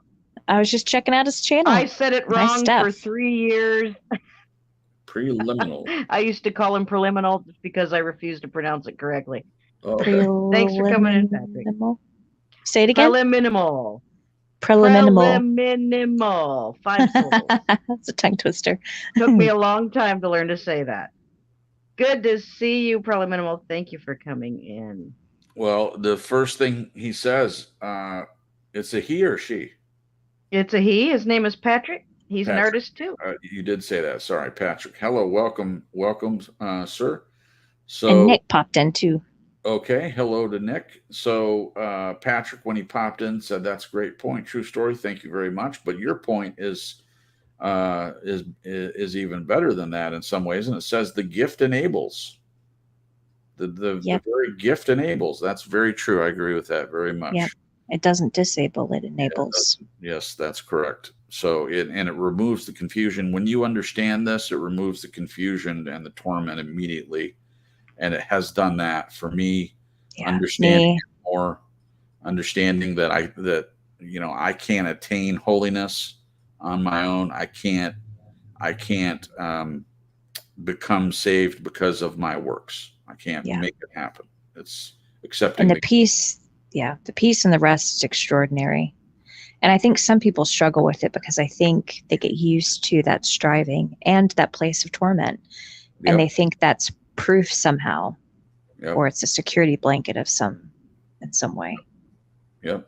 Kind of like an abusive situation. You know what I mean? Some people get used to the abuse and the crazy, the toxicity. And when they get into a healthy relationship, they're either bored or it doesn't seem, because they had a picture of what love was, before. Yeah. And love was chaos and screaming and hitting and, torture. Exactly. Good point, Jen. Thank you. Marisa, do you want to answer this one next? Phrase it again for me real quick. Absolutely. Please? Some believers are tormented and confused by the expectations they believe God places upon them. Your opinion, what expectations? Well, you can speculate all you want on what you think God expects of you, but any Christian need simply go to Scripture to see what God actually expects of you. Boom. And his expectations are made quite clear. Follow his commandments. If you love him, follow his commandments. Be good to your fellow man. Never know when you're entertaining angels unaware. What you do to the least of these people, you could be doing unto him. Right. It's about love. It's about servitude. And that was a topic we just covered here recently. Yeah. As a side note, you can lose your salvation if you walk away from God and all of that. But other than that, we have to trust that God knows our hearts. And if we're sorry about every time we mess up and acknowledge that and repent and turn to him, then we're okay. That's what Jesus was here for. That's why we need him, because we can't do it on our own. Yeah. We can't. We simply can't. We'll talk more about that later. That will be a great conversation. But just in the short term, I will say, what person a man or woman that truly is saved, that understands the gospel and has the Holy Spirit would ever walk away. Exactly. But I've known people who've left the faith, as I'm sure any of you as Sure. Christians have known. So Mhm. whatever their reasons are their reasons. But I've seen people turn their back on God and walk away and say, F you, I don't believe in you, you're Job, blah, blah, blah, fill in the blank. There are people who've turned away from him. Your name can be erased from the book of life. I have to look up the exact scripture, but people can make that choice. Yeah, we But do have free like I will. said before, if you are a born again Christian, and when you mess up and you talk to God about that and say, hey, I'm sorry, Mhm. help me not to do that anymore, you're okay. Mhm. When you stop caring, when you stop worrying about I better make sure and you know have a little talk with God about that, because in your heart when you're doing something you shouldn't be doing, or when your attitude's not right, that if you're born again, the Holy Spirit's going to convict you. That's what he does. Yeah. Right. So if you don't have a conscience, if you have no empathy, uh, then you need to be concerned. But if you Yeah. feel and you care, and when you mess up and you can own it, especially to the Almighty, then you're okay. We work out our salvation daily with fear and trembling. That's the other scripture I wanted to bring up. So Yeah. Well, it's going to be a great conversation, Risa. I'm not fully disagreeing with you, but it is something I love to talk about, and there are some nuances and some understanding um, of Scripture that I love discussing. So we'll have to do that at some point. I'm looking forward to but that. just to finish off what I was saying, Please. so after knowing what God expects of me just by looking at scripture, and I want a more detailed, list of things specifically for me, that's where my prayer life comes in. I ask and he tells. If I really want to know something, he lets me know one way or the other. So I don't feel oppressed by his expectations. I feel honored. I Right. feel blessed.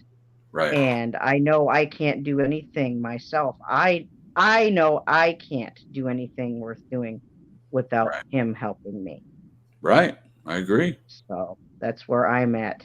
So there you go. Thank you, Marisa. I Hi, appreciate your. Patrick. Glenn.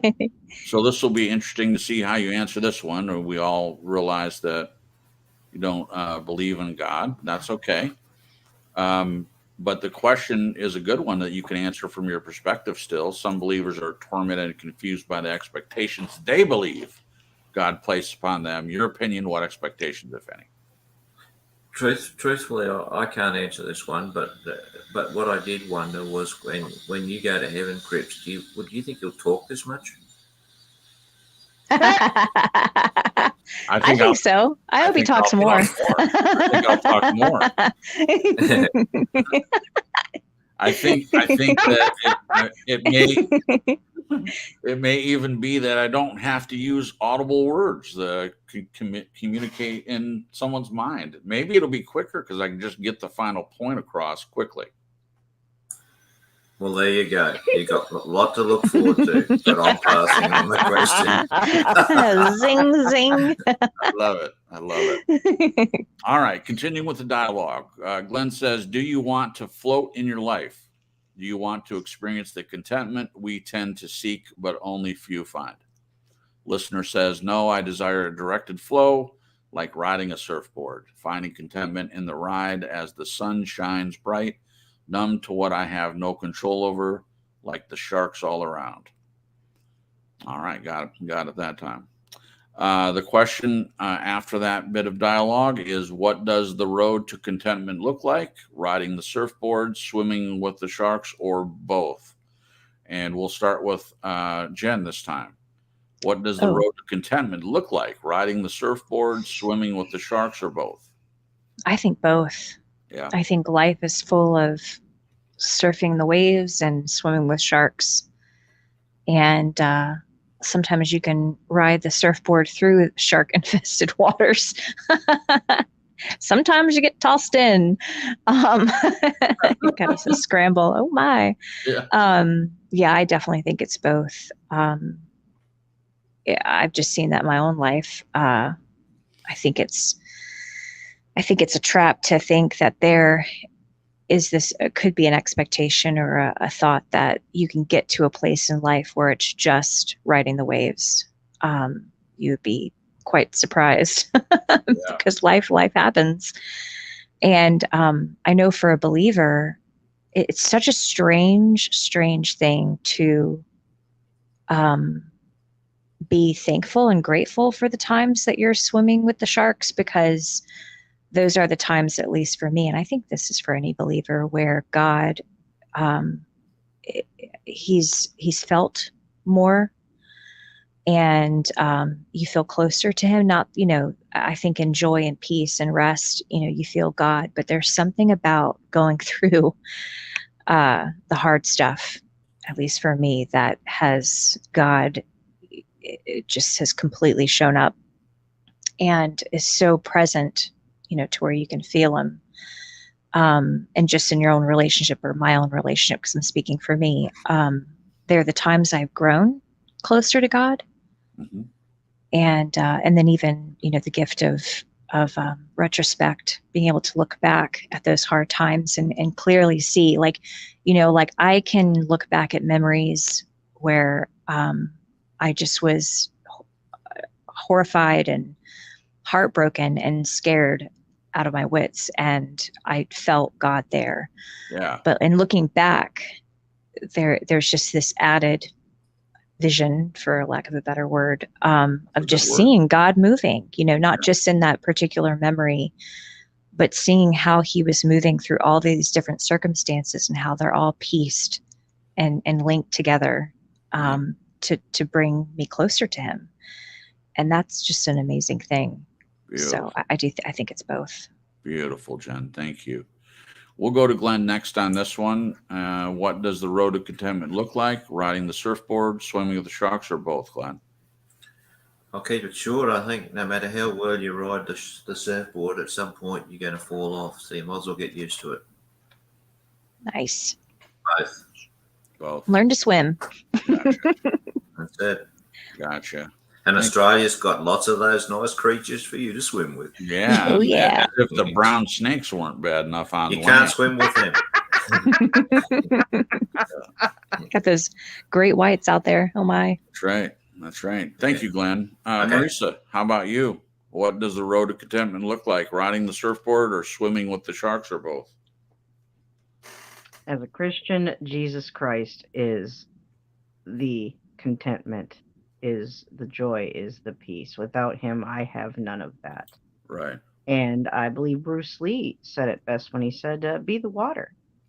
Don't be, tossed about and discouraged. Yeah, you're going to get tossed about, but you can get back up again. And like Glenn said, if you're on a surfboard, you're going to fall off at some point. And the sharks are going to be there.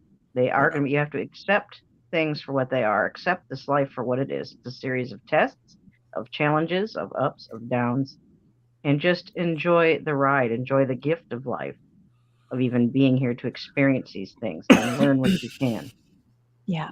That is really, I believe, key to just enjoying the ride and riding the wave of your life. Beautiful. All right. Thank you, Marisa.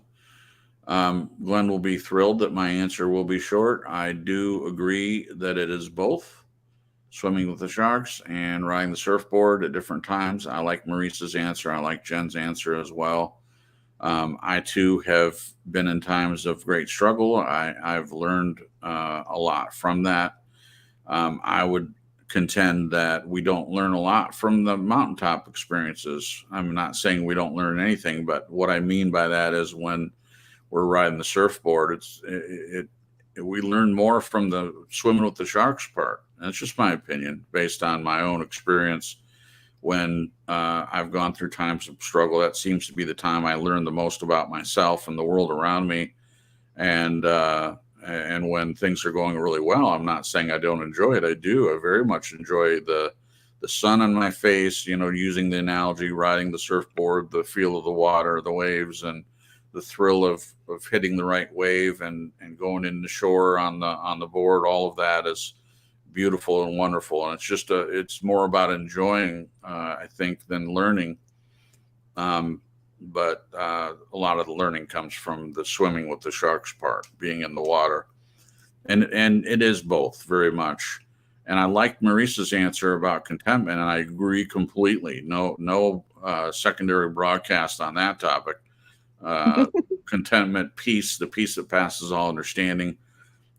Jesus said, I believe it's in John, I don't remember the exact chapter and verse, but he says, my peace I give to you, and it's his joy that he gives to us. The joy doesn't come from the world. It doesn't come from other people or meeting their expectations. And I believe that there's no joy that can be found in that, but it can be found through Christ. Completely agree with that. I love that. Thank you, Marisa. And thank you, Jen and Glenn. So everyone answered that one. We got past that one pretty quickly. All right, next one is a longer reading, so I'll jump right into it. So continuing with the dialogue, Glenn says, are you being outwardly who and what you are, or are you just hiding? Listener, I don't really look at myself as hiding. Hiding, I think, is the final goal. I look at myself as avoiding that which causes pain, foolish confrontations related to the actions of others. But I see that I avoid some things I should be learning to grow in. I recognize an arrested development, or should I say, I feel like there's an arrested development socially. After corresponding with you, I think maybe it's not that I have an arrested development, but that it's that I may simply not have the same interest as many. I have been in the wrong crowds in the past and avoiding them altogether presently. I recall a psyche I saw years ago inform me that I think I have a communication problem.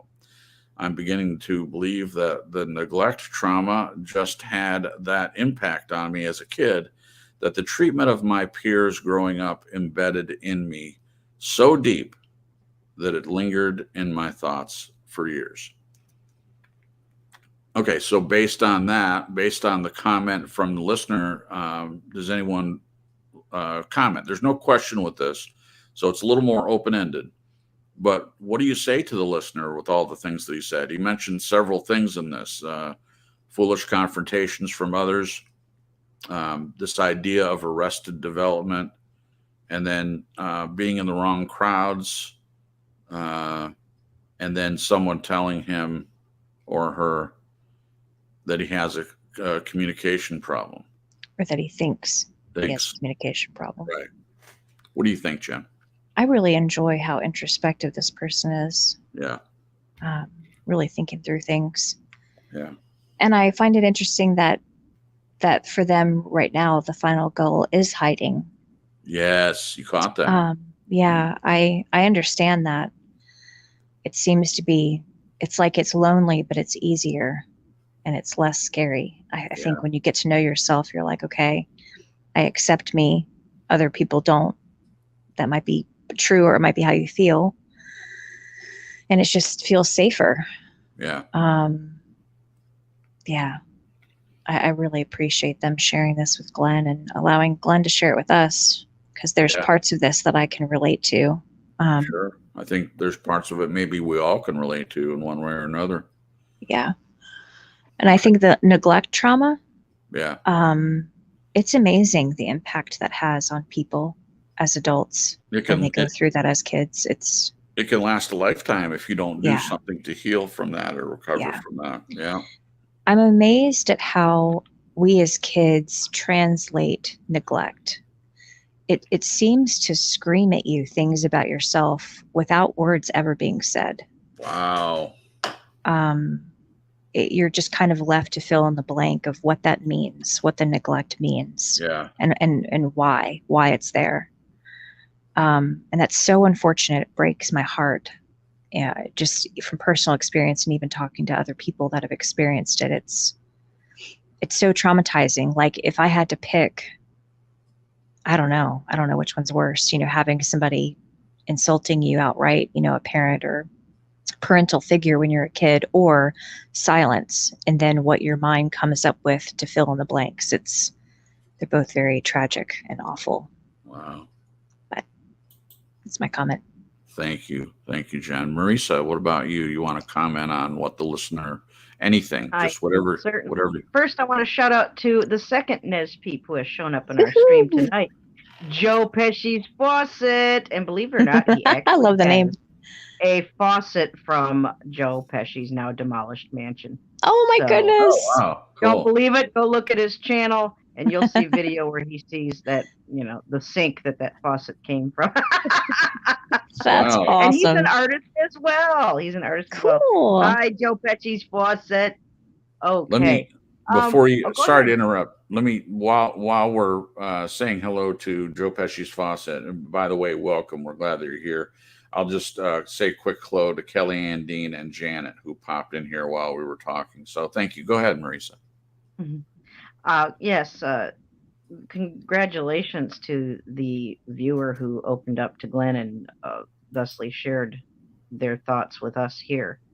I think what you're going through, talking to that viewer in particular, is really no different than what any regular, quote unquote, normal human being goes through. We doubt ourselves, we doubt our upbringing, we doubt our purpose and what we're here for.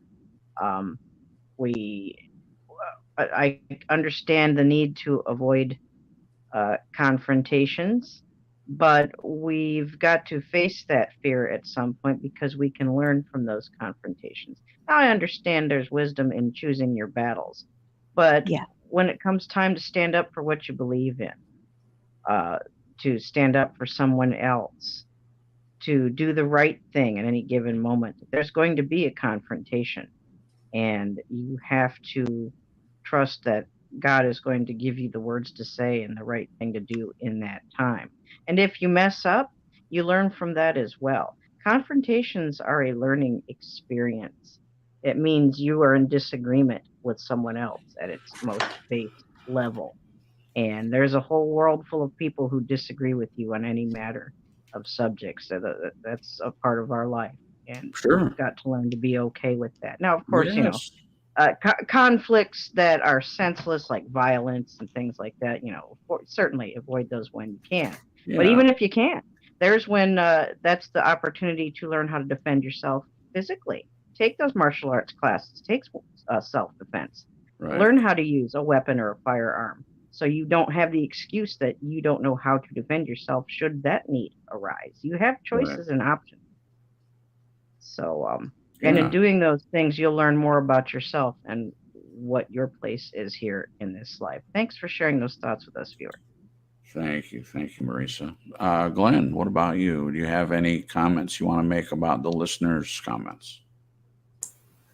Yeah, I want to deal more with this next week, but I will say that when I read this, I felt quite confronted by this and the next paragraph, because it felt very raw, R-A-W. But what the first thing that came to mind is that I don't think that this person really is thinking hiding, I think, is the final goal. I can't see that anyone who would articulate all this is really looking to hide. I just think they may well be attempting to hide through their own confusion, but I think if there can be some input and ideas and thoughts and for this person to consider, I think that attitude may well change. That was my first response to that. Right. Because there's a lot here, there's a lot of recognition here. There's a lot of self-evaluation. There's a willingness to do 100 emails with me. I mean, that tells you a lot in the first place. Yes, it does. Yes, it does. So to put that on the table, to my mind, takes a huge amount of courage. And as Nez Marisa said, I applaud you for doing so, because it's hard. So that's it's a vulnerable place. Yeah. Very much so. And does anyone that you know put themselves in a vulnerable place just for the sake of it? I don't think so. No. Not a lot of people. So we'll continue with this next week. But for now, Sure. that's where I'm at. Thank you. Fair enough. Fair enough. Thanks, Thank Glenn. you, Glenn. And I'm going to keep my answer short. So we're coming to the top of the hour, and we still have one more bit of dialogue to go over. And then I have, I'm going to try to make it very, very short, but I have a comment that I just want to address really quickly. Okay, so as far as what the listener said, there are many things I can relate to. I too have felt some arrested development, or what I term to be arrested development within me. And that, I believe for me, that came out of not meeting up to the societal standards, or not meeting up to the expectations that I felt were being put on me, that I made my own at some point. Not being able to do that, or feeling like I couldn't measure up. It's been very difficult. So I understand that. And I certainly have been given advice from other people, sometimes good advice, sometimes bad advice. And then we have to kind of determine what to take on and what to throw away. And that can be a difficult process as well. And lastly, just for this week, and we're going to talk more about it next week, but on this neglect trauma, as Jen said, I completely agree with her that has an impact on anyone that goes through it. And it's just a matter of, at some point, unfortunately, and I wish that people that neglected you and created the trauma would come back and apologize. It seems like there'd be a lot of healing, and it doesn't erase it. But if someone that abused you or neglected you sometime later in life came back and realized that they had done that, took responsibility for that, I think that would go a long way. But a lot of times we don't have that luxury because, in my opinion, a lot of people aren't willing to do that. They're not willing to take responsibility for things they've done in the past. Not saying it never happens, but a lot of times it doesn't. So we're put in a position to do something about that on our own. And obviously, if you're a believer, we have the Holy Spirit, which He is the Comforter, among other things. Jesus calls Him the Comforter. I send you a Comforter, and that's a lot of what He does. He's not just we have the accuser of the brethren, which is Satan.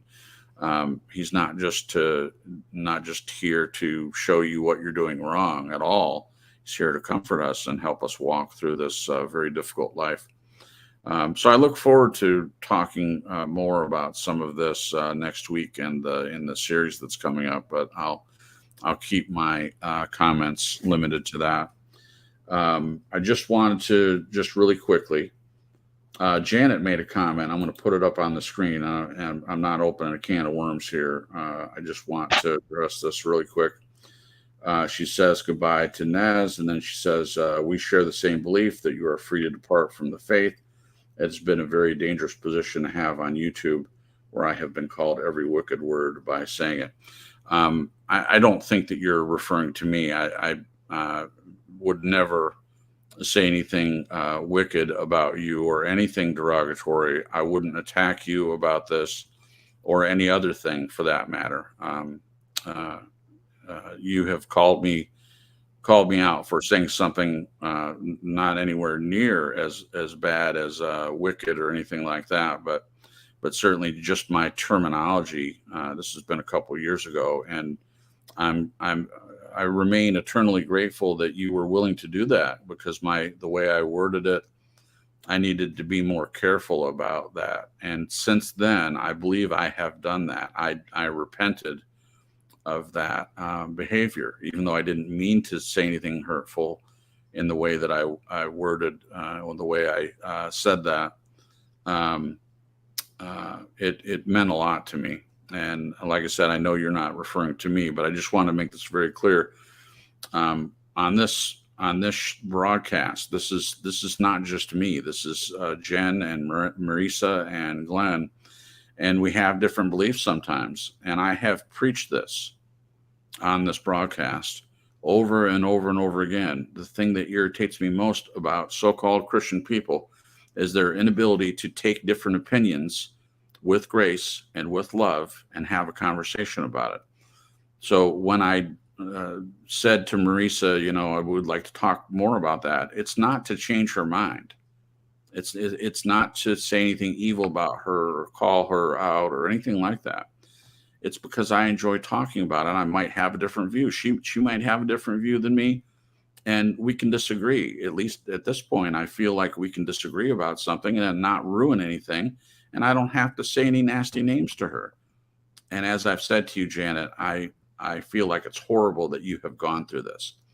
So I hope that you, by saying goodbye, you just mean tonight. Oh, it's God bless you, babe. GBY. I thought it was goodbye.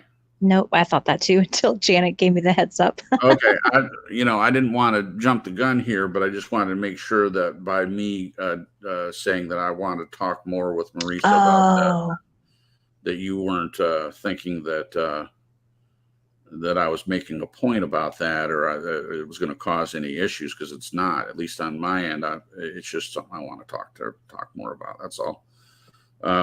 So just because of things in the past, that's why I just wanted to clarify that. So Gotcha. Okay, just a misunderstanding. So, I feel like it is. So I just wanted to make that clear that you're not going to be treated like that on this channel, and I think you know that. Nope. And I don't care what we disagree on. I'm not ever going to treat you in that way, and or anyone on this. Yeah, if any of us treated you that way, Janet, I'd ask you to send a psych evaluation our way and see if we've had any head trauma. Like, oh my gosh, it'd be terrible. Like, what in the world? Exactly. Well, thank you, Janet. She just said, no, Jason, not at all. It's nice of you to make sure. Thanks. Yeah, absolutely. Okay, so we can move on. All right. So did everyone answer this question? I just want to make sure I didn't forget anyone or make comments about this last bit. Okay, good. All right. The last bit of dialogue. Glenn says there was additional dialogue about choosing a prospective partner. The below shows how influential the past can be in just one aspect of life. How true that is. The listener says, quote, I believe that's why I may resent masculine women that have sullied femininity. I have met many so-called strong women that really are not strong. They are confused into thinking they are, but are so used to being entitled to think they are and practiced at their lives to be condescending of men and argumentative instead of meek, nurturing, encouraging, comforting, and less resentment of the opposite sex.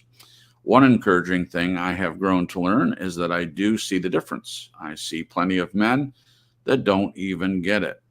I'm now looking at my singleness as a good thing in some sense. I mean, I would rather have married young, but not to a masculine or so-called fake strong woman, but to a true feminine woman. Yes, I can say I do avoid masculine type women. Okay, any comments about what I just read? And anyone can jump in. Yeah, I have a feeling I understand what he's talking about, this particular personality type. And it is jarring, and I think there are people in the world that applaud that kind of behavior and personality. Sure. But I think it's kind of destructive. And it does remind me of what you guys were talking about before about, the things Janet's run into, people that, claim to be one thing and then they're just so ugly and abrasive, and like it's, and in their minds, they think it's a good thing when it's not really.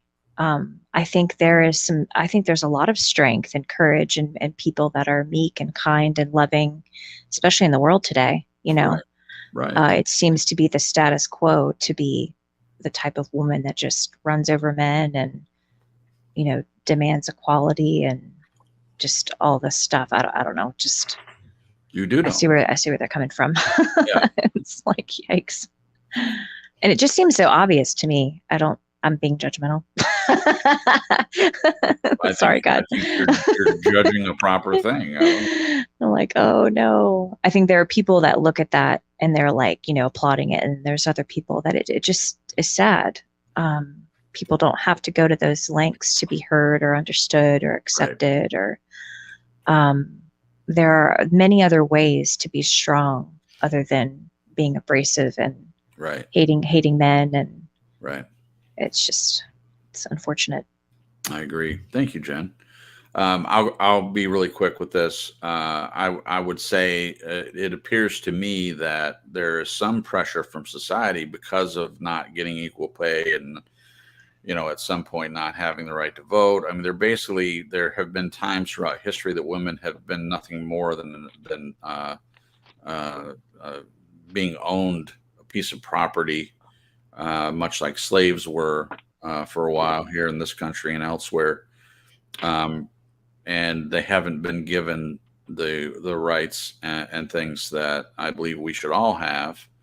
But Jen, you mentioned, equality and demanding rights, and it's the point when we start demanding things that I have an issue with.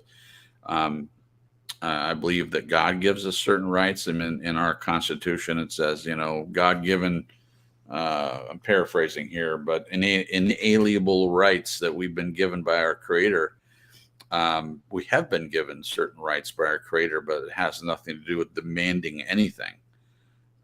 So this attitude of demanding things, being argumentative, condescending toward anyone, those don't make you strong. I like the positive words he uses, encouraging, or she, encouraging, comforting, less resentment of the opposite sex. All of us should aspire to be like that. That it should be the way we treat everyone. If you're resenting anyone, regardless of what the reason, whether it's the sex or the race or different beliefs, any of that, it's not a good thing. It doesn't lead anywhere good, in my opinion. Like Jen, I do understand where the person is coming from. I don't like that attitude either. It's more the attitude than it is about it being a woman necessarily. But you're talking about, quote, strong women, end quote, not men. So I'll keep my point to that. The idea, I mean, I've had women bosses, and I believe that in order for a woman to be a boss in this society for a long time, they felt like, for whatever reason, and maybe they have had a reason, to take on masculine traits. And I don't know. I've been around women that cuss like a sailor. I don't find it attractive at all. And I don't really like it when men do it either. It's just not a good quality. But you see a woman that's in a place of power, and it's not every woman. I'm not saying that by any stretch, but I have seen a lot of women managers who are in some ways worse than men in the way that they treat their employees. And maybe they feel like they have to do that in order to be taken seriously. And that's just unfortunate. So I believe what we're talking about here is societal standards that women have had to conform norms, even, if you will, in order to be in a leadership position.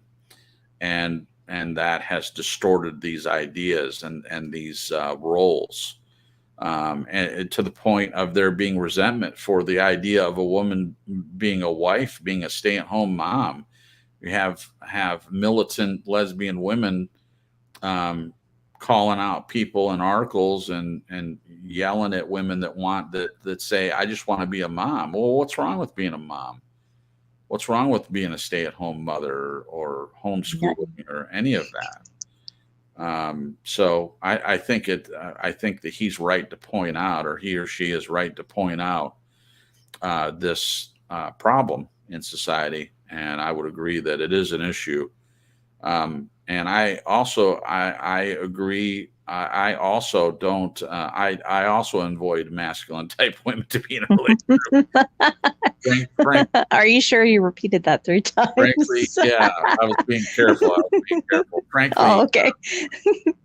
My wife is feminine and graceful and lovely and wonderful and not at all masculine. So I'm very grateful for that. And I'm still strong. You are still strong. You don't have to have all those qualities that are described in this comment in order to be strong. You don't need any of that. You can guess what? Jen is strong, and she's also nurturing and encouraging and loving and not at all condescending and not at all argumentative, And demanding. comforting, and or resentful. The only thing I feel like you're resentful and you have every right to be is for past abuses and things like that, which you have every right to be resentful about that, and you're working on it. So there you go. Yeah. Marisa. Ooh, Mr. Cocktail.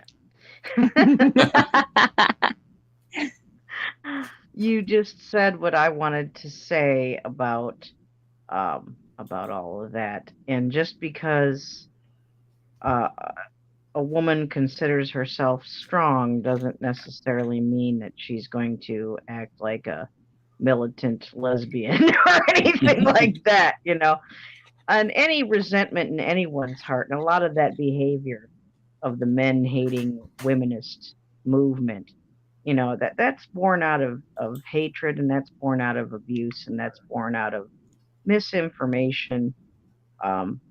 Those are just things you don't want to associate with, and you don't want to associate with any woman with, if you're, looking for a potential mate, if you're looking to date someone. I understand being repelled by that.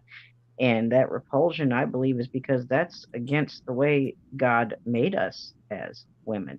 We can be strong, certainly, but our strength comes from God. Our strength comes from obeying the words of Jesus Christ. Yeah. Our strength comes from feeding the poor and clothing the naked and feeding the hungry.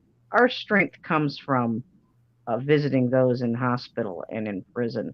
Our strength comes from doing good things with good intentions. Beautiful.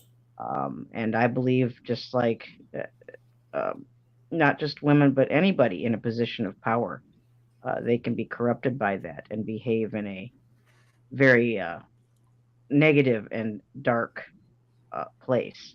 Yeah. You don't, if you can avoid that, please do.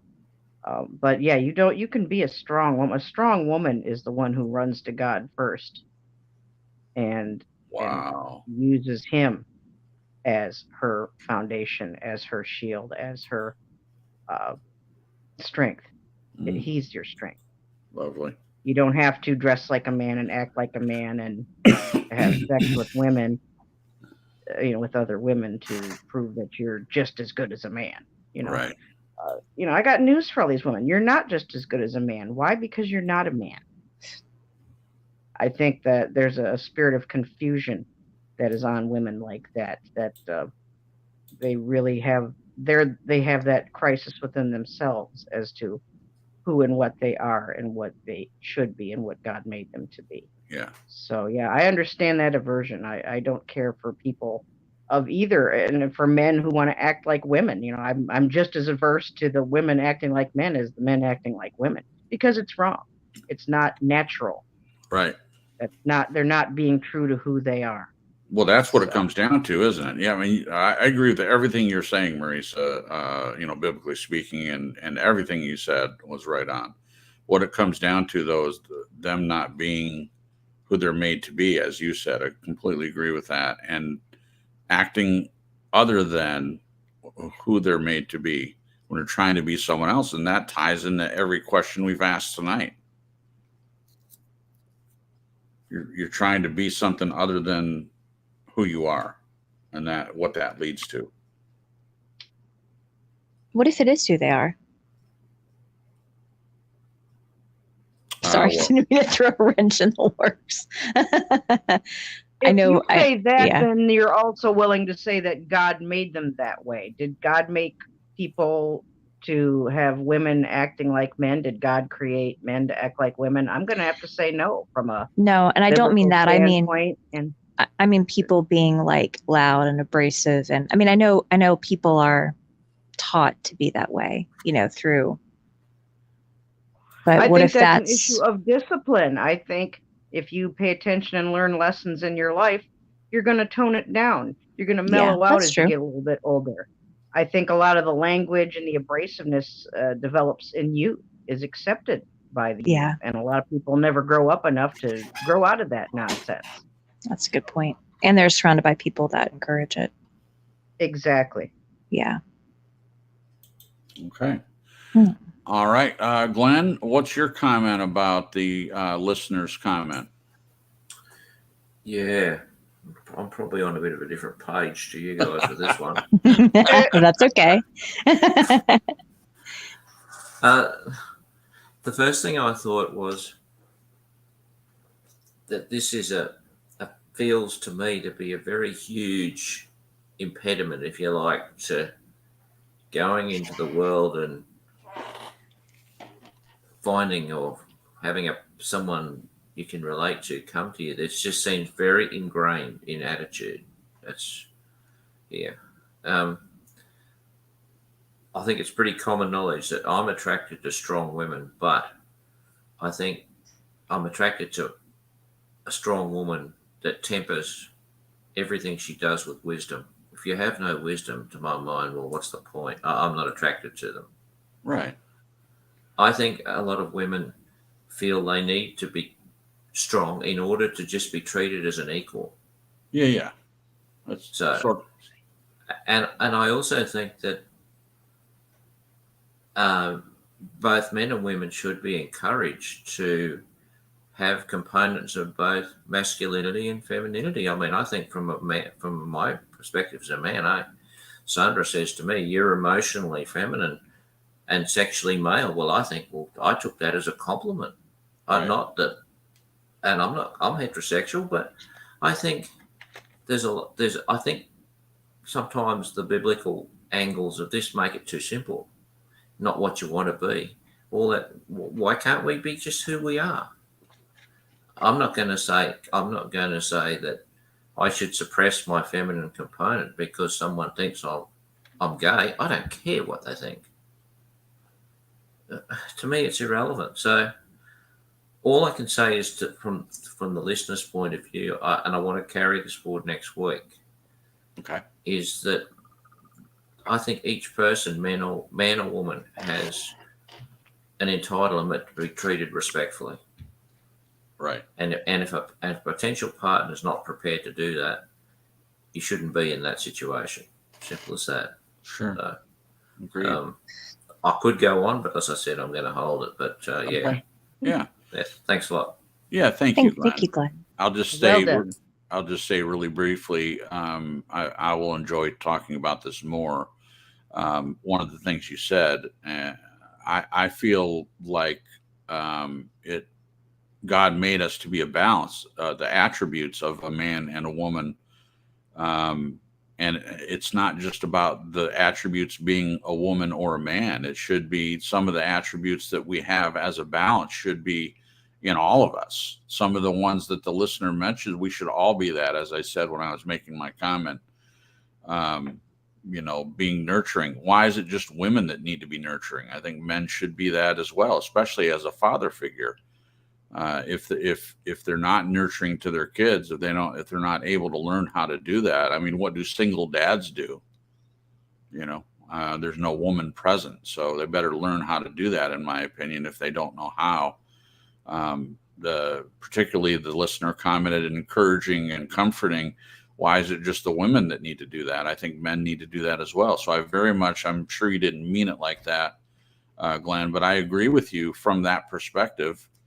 And I too, I would say, I don't think anyone has said that I'm feminine, or that my emotional side is feminine. I'm sure they would if they could. But I embrace if my being more emotional or trying to understand emotions is feminine, then bring it on, if that's what it is. But I think we should all be that. We should all be more understanding of other people's feelings. If my trying to be understanding of other people's feelings and taking that on board rather than just being, quote unquote masculine and not caring about that, just being this strong. I don't think it's strength is my point. Yeah. It may be looked at as, I don't care. Well, I don't care about feelings. They seem to put feelings in the back seat to everything else. Well, it doesn't matter what you feel. You just have to do it. I don't. I never responded very well to that, and I'm not. If I'm blessed to have kids, I'm not going to treat them like that either. I want to allow if I have kids or anyone, want to allow them to have the feelings they have. The feelings themselves aren't right or wrong. It's just feelings, and they need to be allowed to feel what they feel. Anyway, I look forward to talking more about this next week. So we'll come to the end. Everyone had a chance to answer this last one or give comment, I believe. Mm-hmm. Okay. I did put the quote up on the screen. The quote we're going to end with tonight. Maybe the journey isn't so much about becoming anything. Maybe it's about unbecoming everything that isn't really you, so you can be who you were meant to be in the first place. Lovely comment. No disagreement there. And we will talk more about this topic next week. And scrolling back up to the top really quick. All right. So each of the broadcasts in this series will look at the what, the why, the where, and the how to different extents. Tonight, we're starting with trying to identify what is the confusion and where might be such a barrier. The why and how is up next week. The why and how is up next week. So we look forward to that. And again, the link to the song is in the description. Please check that out if you get a chance. And we will say our goodbyes. And we'll start with Glenn. Glenn, take a minute if you have any closing comments and say goodbye to the peoples for us. Yeah, good night. I found this very interesting as a write-up because trying to write from the perspective of someone else is a bit different, that's for sure, because you're not writing it yourself. You're really thinking about the other person and maybe what can be input from everyone here to, just give them thoughts to mull over. I think it just applies to everyone, I think. I think the more input we can get, that sometimes just that little gem of wisdom can pop up unannounced and it can make a huge difference. So yeah, there might be a few more emails coming up between myself and the listener before next week. That's great. I shall say good night and thank you for coming. Thank you, Glenn. Please pass along to the listener that we really do, as I believe it was Jen that earlier said, we appreciate them. I think Marisa said it as well. We appreciate them being willing to share the comments with us and allowing us to have these conversations. So please thank them for us. Okay, Jen, if you would like to have any closing comments and say goodbye to the peoples. Yeah, this was a great write-up, really thought-provoking and, for self-reflection and growth, and also hopefully helpful to the listener. And I just hope and pray that they know that they're definitely not alone in a lot of this. It's more common than I think many of us think, Yeah. And I wish people had their courage, more people had their courage to speak up and share, because I think they'd be surprised with how many people deal with this. It's just, you're not alone. Good night, guys. See you next week. Have a good week. God bless. Thank you, Jen. Marisa, say goodbye to the peoples. Well, And if you what a wonderful show. Thank you, Glenn, for an awesome write-up. And thanks to the specific listener that you're communicating with who shared his thoughts and feelings on this particular subject. Yes, I believe this, along with all of our other episodes, they all relate, don't they? They all tie in together because we're humans on this same journey, our same life experience, our spiritual journey. And we just got to remember that, we can't give up. No matter how rough it gets. You can always get help. You can always ask questions. My mother always said, never be afraid to ask questions. Yeah. And there's wisdom in that. It's okay to admit you don't know something. It's okay to seek counsel when you're unsure. It's always okay to go to the Heavenly Father in prayer and ask for help. He will always help you. He will never not help you. Might not be the answer you want or when you expect it. It'll always be appropriate and right on time. Right. I'm looking forward to next week. Thanks everybody who came in. A shout out to Lizard King who came in late in the show. I forgot to say hello on the air, but thanks to Lizard King for stopping by. Thanks to all the Nez peeps who came in.